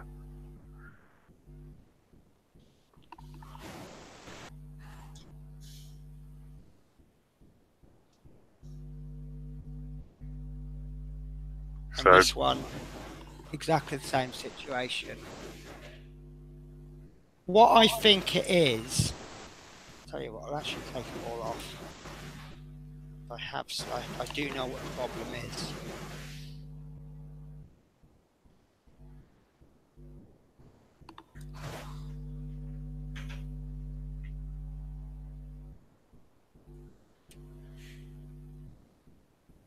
Right. What you've got is, obviously that's been rubbing, that's rubbed the paint off. But you've got some little risers there. So you've got two little lips. Right. They actually need to be higher up. But obviously with this paint coming, what I really need to do, if I could, is either add some more onto this bit. So have you not got... I'm a genius. Bear with me a sec. Hang on a minute. Right. Hang on, guys. On thingy. I've got this. I just can't find what I'm looking for. Oh, don't ever tidy your room up. So can you not use a washer on that? That's exactly what I'm thinking of. I've got a bag of washers. I bought some... Remember when I did the 3D printed spill drawer thing? I bought loads of rods and things. But I had the bags the other day and I put them somewhere where I've been in a mad panic tide. God, I sound so unprofessional now, don't I? Have you put them in the drawer? More than normal. And I can just sense a comment coming from Love Millies any second now.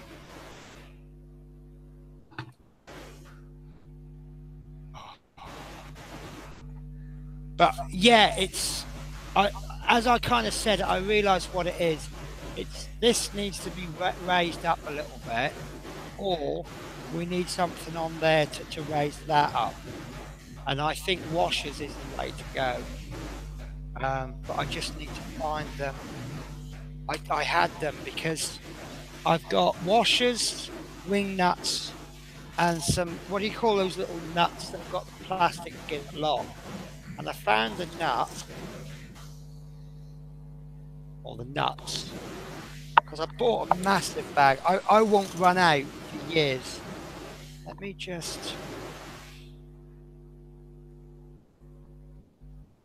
Saying that, I think the washers that I've got are going to be too sorry. I'm sizing it up with this nut because it's the same size. I think the washers are going to be too small. But I think washers is going to work.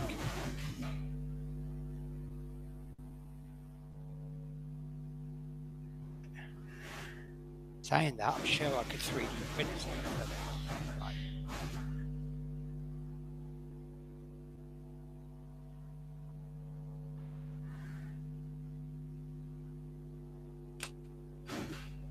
I'm just borrowing a part now.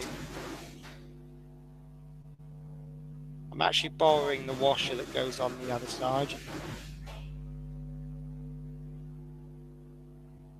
Oh, that ain't going to go through now, is it?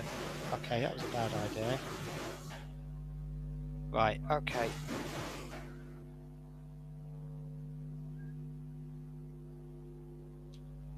I think I'm going to have to 3D print something because that washer's going to have to go inside there.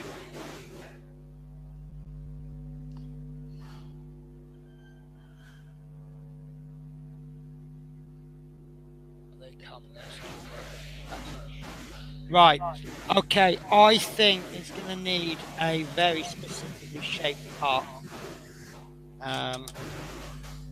So I think I'm going to have to 3D print something. And I think it's going to have to be a circle with a hole in it. It's going to go inside there and it's just going to raise that up. And I think what we're going to have to do is make it that thickness. Say about, so you're going to need about 2 mil.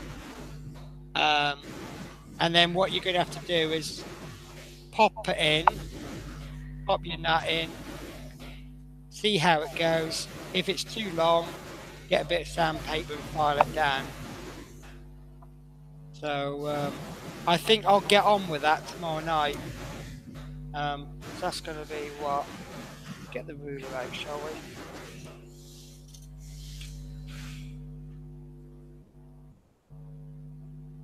Sometimes I've got a case here and it's got like loads of different size washers in, but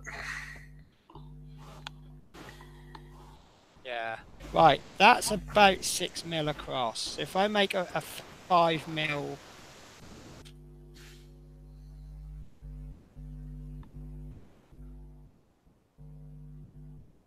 yeah, if I make a 5 mil circle with, I'll look in the oh, I've lost the screw now. There it is. I'll look in the magazine. I'll see what size screw that is. It always gives us the measurements, doesn't it? yes. And I think between us, we've sussed that one out. What's happened, Chris, is we're trying to fix this wheel wobble. Don't know if yours is the same, but that wheel, you've got the screw and the washer that goes in there, and you get this wheel wobble. And I think what needs to happen is either this bit there on the sides needs to come up, or this needs to be extended. And by putting a little collar around there, that's the size it's going to have to be, isn't it? Pop a little collar over there so that it stops this from going down any further, and it's going to hold that in tight. I think that's what's going to fix it, and that will take me half an hour to design and about half an hour to print, I think.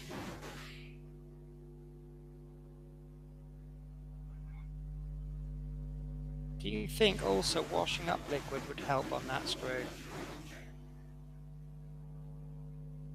Or would have helped? Probably, because it's going into metal, isn't it? Yeah. See, that's worse than it was before. Right.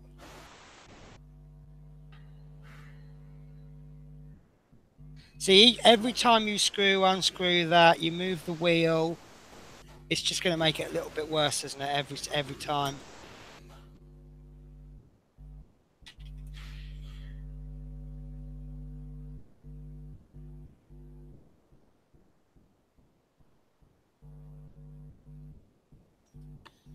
Well, with this much washing up liquid, it should move quite freely. Ta-da!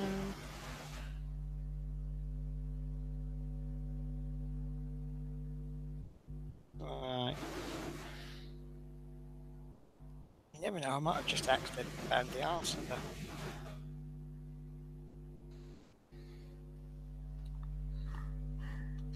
Still got a feeling I'm using the wrong bit. I can't even find the screwdriver bits now. Can't even figure out where I put those. Oh! My life. Go.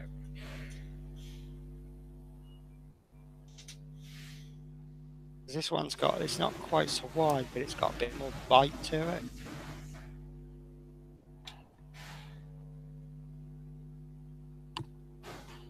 It's got a lot more bite to it. Sorry guys, I know you can't see what I'm doing.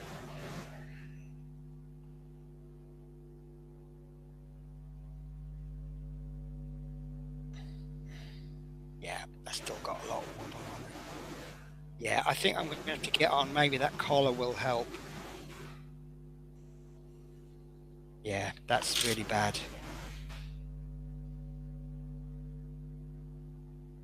Oh, no, that's all right. That was the worst one of the two anyway. Right, okay, I'm going to leave it like that for now then. Because it's just, the more I fiddle with the parts, the more I've got a chance of losing them. Yeah, no problems. You take care, Duncan. Thank you for watching. But yeah, washers or a collar would sort that, I reckon. There you go. Right, that is definitely going on the shelf now until next week. So, is there anything else that we've got to cover that we might have forgotten about?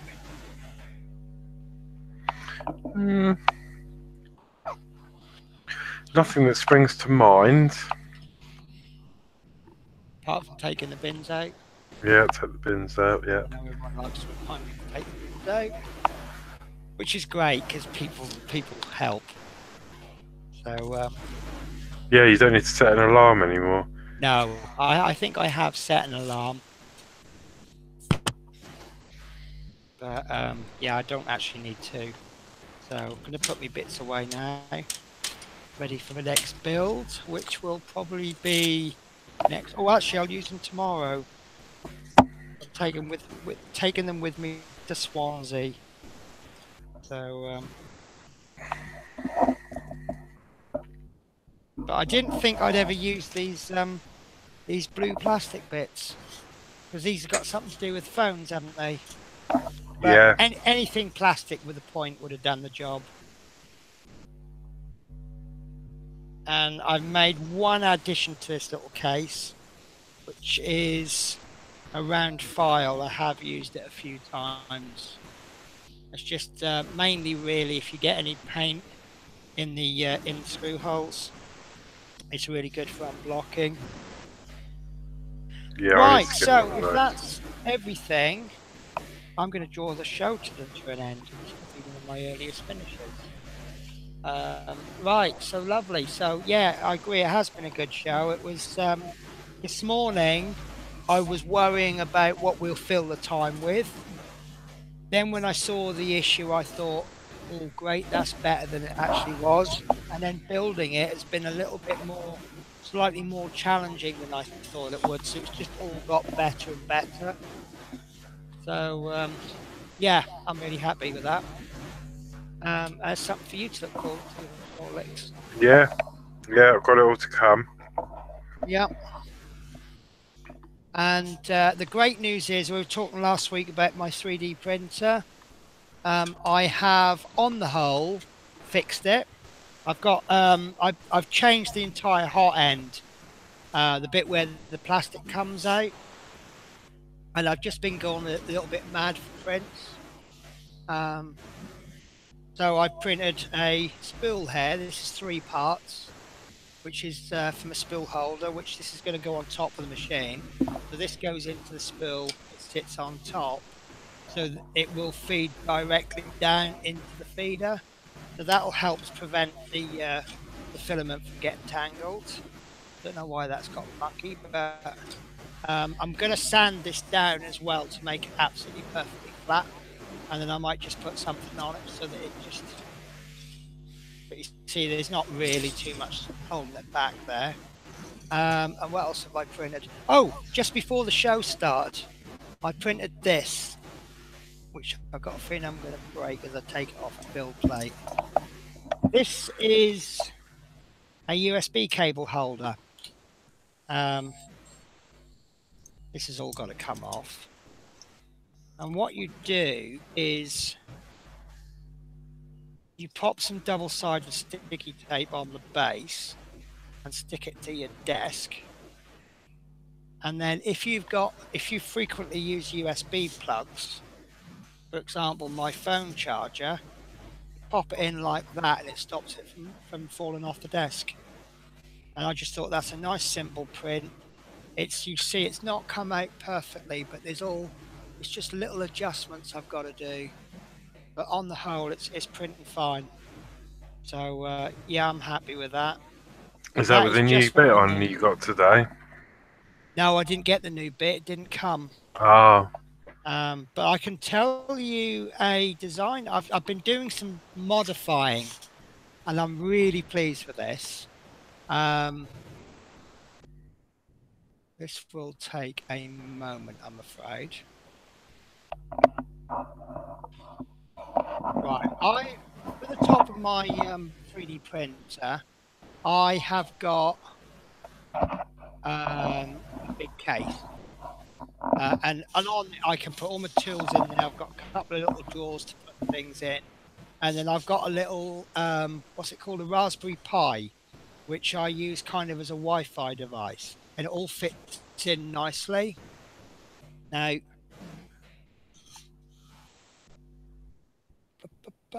bear with me.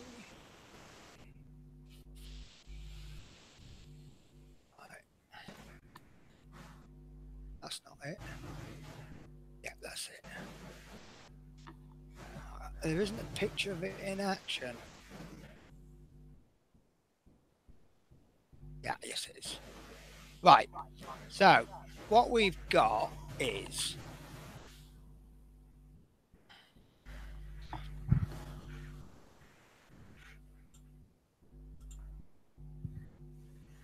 right, so that's not my printer, but this white bit, that's like a little tool holder. That looks nice. So you put all your tools place. So down here you got all your little basic tools. You got a little tray there. You got your glues and stuff put in there. Bit there, we see where there's a yellow sticker and then a picture of an octopus. That's where your Raspberry Pi goes. And the problem is that you connect this blue USB cable. It plugs into the side. Oh, you've also got a little bit on the side to change the position of the SD card holder. Now, the problem is to keep that tidy, you've got to feed that blue wire into this gap there, spin it round about 4 times, and then plug it into there, into the little mini computer. So what I've done is I've modified it. No, it's nothing major. And I've just got to find it. But I'm rather pleased with what I've done.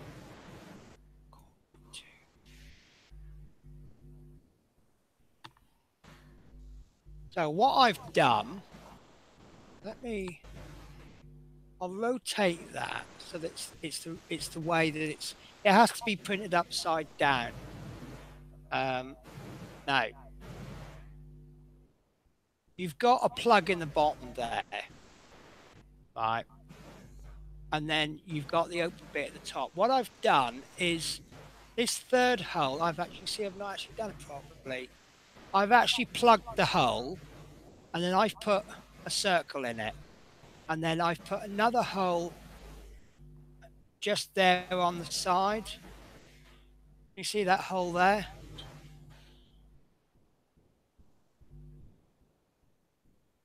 You see that hole? Yeah. And then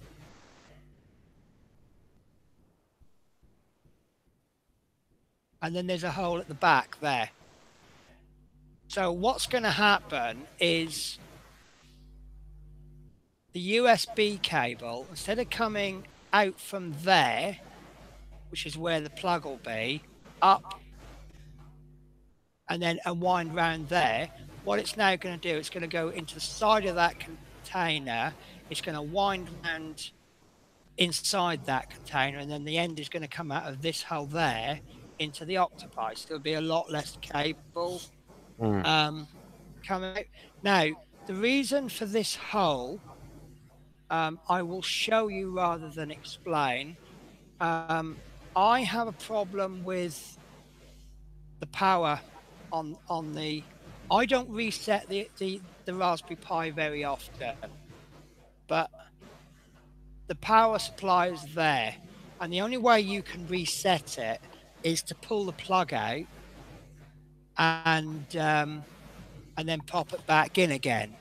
Now, do you see there where that spool is? There's that little bar there. That's where the power supply. Am I on the right screen? Yeah. Right. Okay. Can you see the cursor? Yeah. So where where the cursor is now, that's where the power supply is. So I've got to reach over, and bearing in mind that my printer is just to the right of this, so I've got to reach round through the printer, grab that cable, and then pull it out, and then I can't see the plug to plug it back in again, so I've got to do it by feel.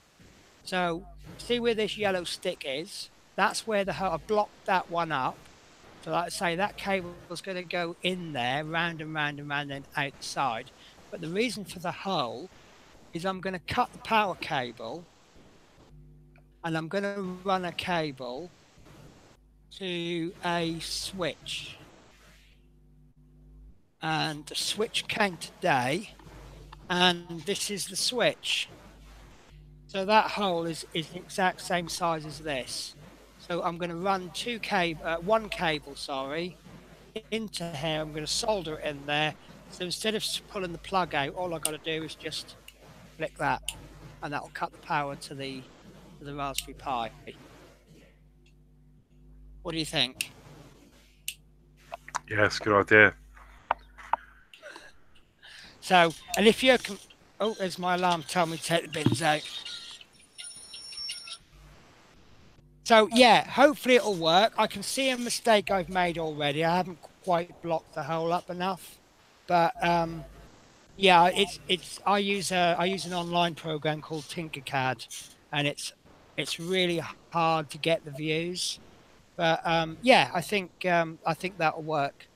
So I did do a bit of a practice run. On the bottom, you've got these gaps which you print these off, and you plug the gaps with these. These were printed ages ago before the printer went bad. So obviously I might as well keep these. But one of them I did cut up a little bit and have a little practice with. And the dry run went okay. So yeah, I think give me 6 months. I think I'll be designing things, proper designing things from scratch.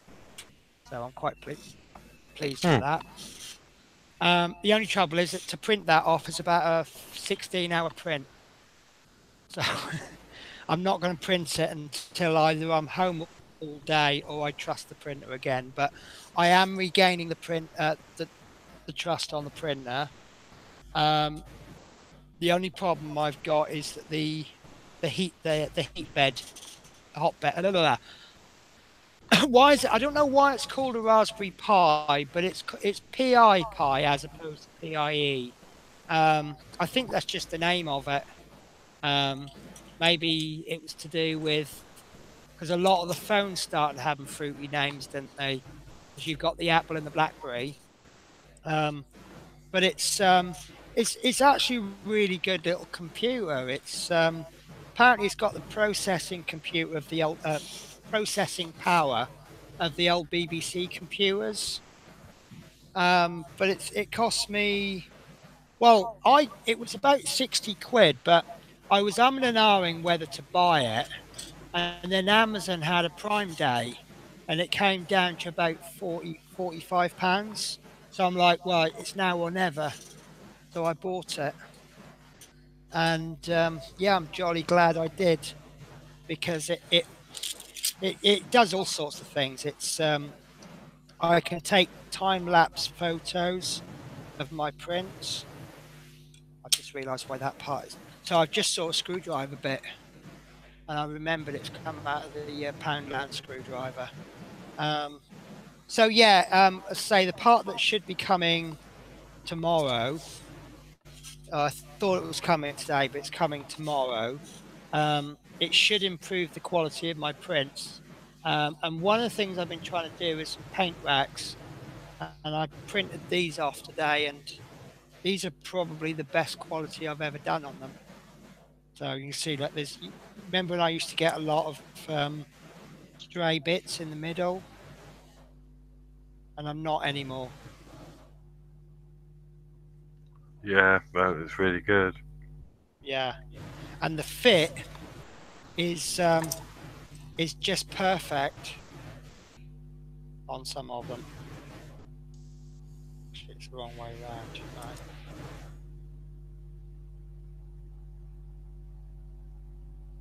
Right. That's a really good fit. So I'm really pleased with that. That one's a really good one. Some of the ones I had were quite awful, but that's a little bit loose. But it could actually be this, because this is, I mean, this is a really good print, this side, but this was done pre print blow up, you know what I mean, cock up. So but at the moment I can't print loads of these off, because with the print bed not being level, I have to kind of arrange everything around the edges of the bed. So it means I can only print 3 or 4 at a time, but everything's coming out fine. So, and everything should get better as I fiddle with the settings. So I might be selling wheel adjusters. How's that? I could become a Routemasters modifier. How exciting is that? Good idea. But I think a lot of people if it would do doesn't that. work, how much does it cost to print off a small little washer? 10p? 5p? No, yeah, if that. Yeah. So, but yeah, it's incredible what you can do. But then again, it's is it like someone said, if you can imagine it, you can print it. Yeah. And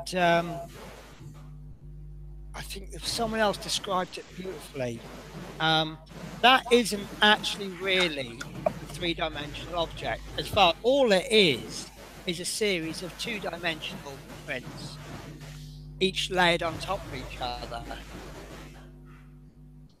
and that's all it is. If you've got a single sheet of paper, you can only print one way. But if you stacked up 500 sheets of paper, each one has a different, is shaped differently. That's basically what this is. I think this is about 150 layers. So, and if you look really closely, if the camera wants to focus in, there you go.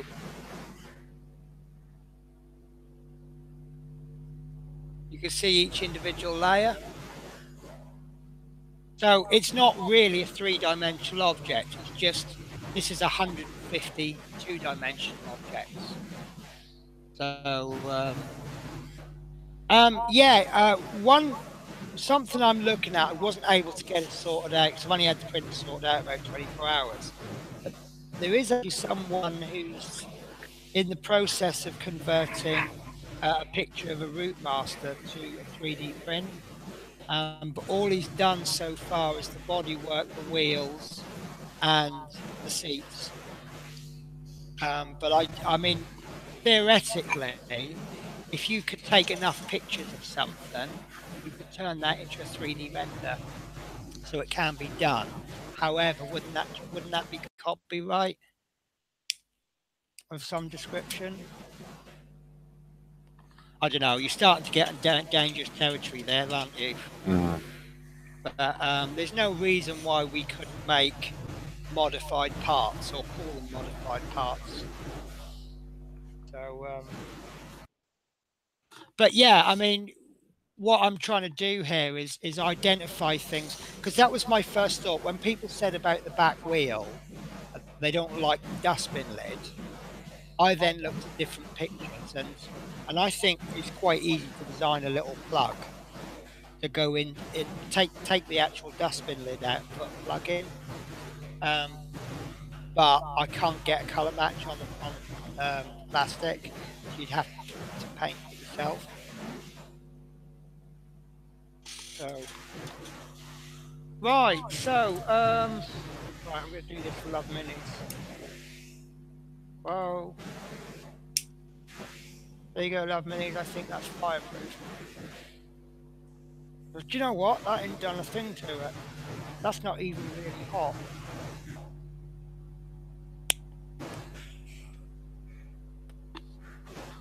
Orange. So yeah, I mean we there's a thing going around with Warhammer where people are taking molds of Games Workshop models, and copyright is a funny thing. I thought Love Me did love that. If I wanted to, for example, I haven't got a model to hand. Because I keep putting them in boxes and putting them away. Right, this is half of a Dragon Ogre. Now, if I wanted to make a unit, and I want to make them slightly unique, I could chop at that foot and reposition it. Now, I've never chopped at feet and repositioned it. So what I would be tempted to do is take a cast of that leg and then chop away at the leg. And that would not infringe copyright laws because I'm not reselling, it's for personal use only, and I'm still using the original leg. If I wanted to make slightly different parts, again, that would probably be okay. But, when you're actually copying items, I remember the old do you remember when we had software in the form of cassette discs and CDs? There was a big landmark case where people were taking copies of the software and then were using the copies, and they got away with that because they owned the original, and they said they don't want to use the original. Oh, what's that? Good. Easy to tip over paint pots. That's why you want one of these. This is something I found on Thingiverse. Because one of the bugbears is that the paints, I can't even find a pot of paint now, that these do get knocked over really easily, as you can see. So what this is designed to do is you put the part in there, and then you get this little hook. Oh, and also the problem is these lids close as well. So, and then you hook that on there, and A, it's harder to knock over, and B, the lid stays undone. How cool is that? So, on that subject, we have, it's been announced that Warhammer 40,000 Conquest is coming out. I signed up for the artwork. Oh, you're fine too. Do you actually paint, Stuart? As I say, if you want a couple, yeah, not a problem. I'll knock you some up. In fact, I mean, if there's enough call for, I could do it as a giveaway on the show. Yeah, Warhammer 40,000. I'll give you a better look next week because it's getting late. But basically, what it is, it's a weekly magazine where you get a couple of you get some Warhammer figures and some paint every week, and then you build up an army over a collection of 60 weeks, 100 weeks, whatever. So that's looking really good.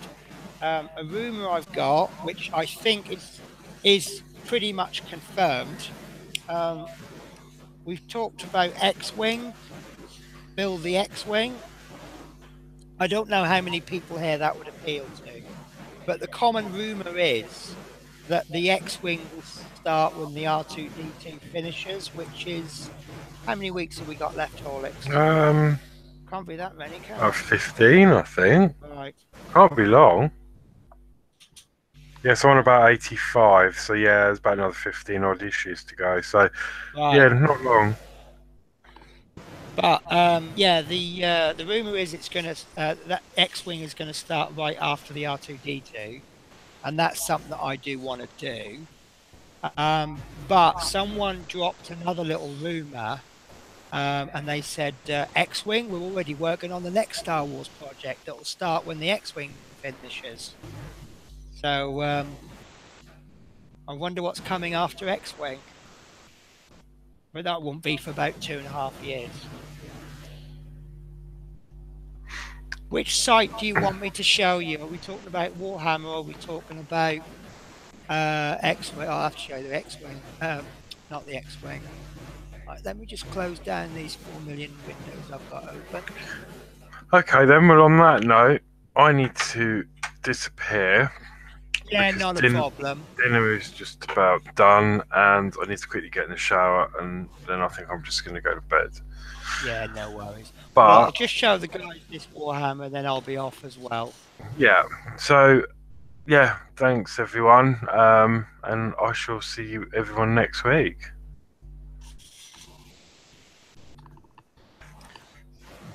Right. I do apologise that my computer does take a long time. Oh, it's loaded up. Right, so this is Warhammer 40,000 Conquest. Like all of the Hachette partworks, it only really shows you the first 4 issues. Issue 1, 199. Now that on its own is really good value because you've got some Space Marines for sale. I think they sell at about £10, and the pots of paint are £2.50 each. And you get a little brush. The brush is no good, I'll be honest with you there, but there's much better brushes. But you've got enough there to get you going. Issue 2, you get some dies, three different figures and a pot of paint. Issue 3 is 3 Space Marines and a pot of paint, and forget what they are now. Death Guard Poxwalkers. So by the time you've finished issue 4 of Conquest, you've already would have built up some painting skills, and it basically it turns into one big game. You've got you looks like you could have opposing forces, and you get some nice free gifts with it as well. So you could actually go into that and knowing nothing, and then by the time you finished it, you could be quite the expert. Oh, they've changed the first free gift. It's now a modelling kit. Now that's worth having, because those trimmers, that wasn't there before. Because it was. Oh yeah. Wow. So this must have gone live then. Oh, now there's premium.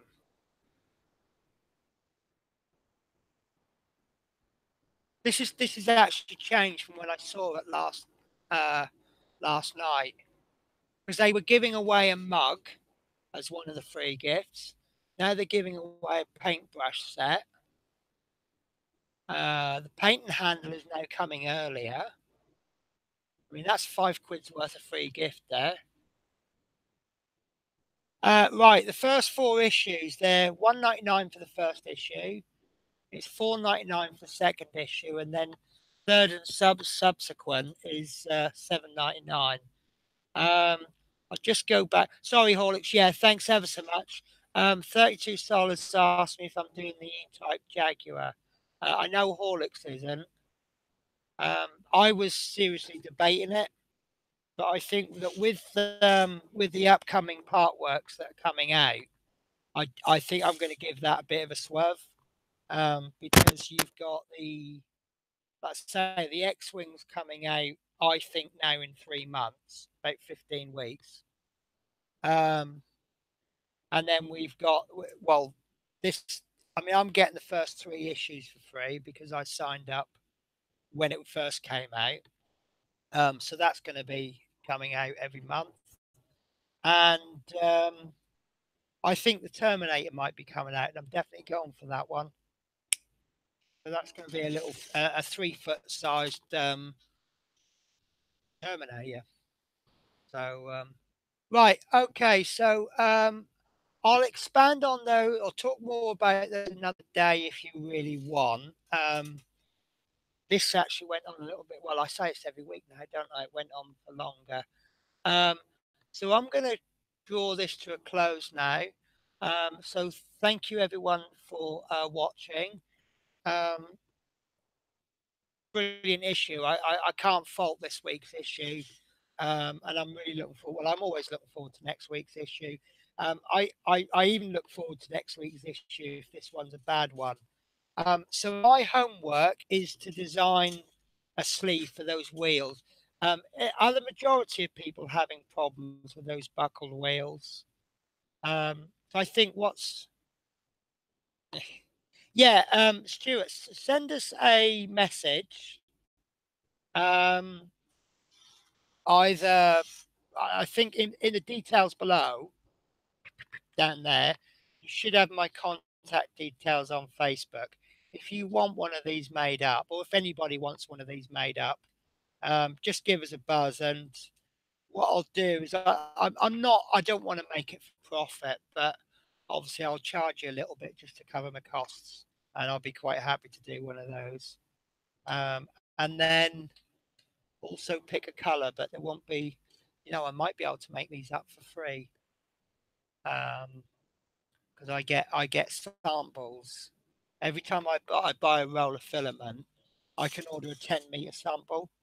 If this is made up in less than 10 meters, I could knock that off for free. So yeah, I might do a giveaway. Right, so same time next week, guys. Thank you very much for being a wonderful audience.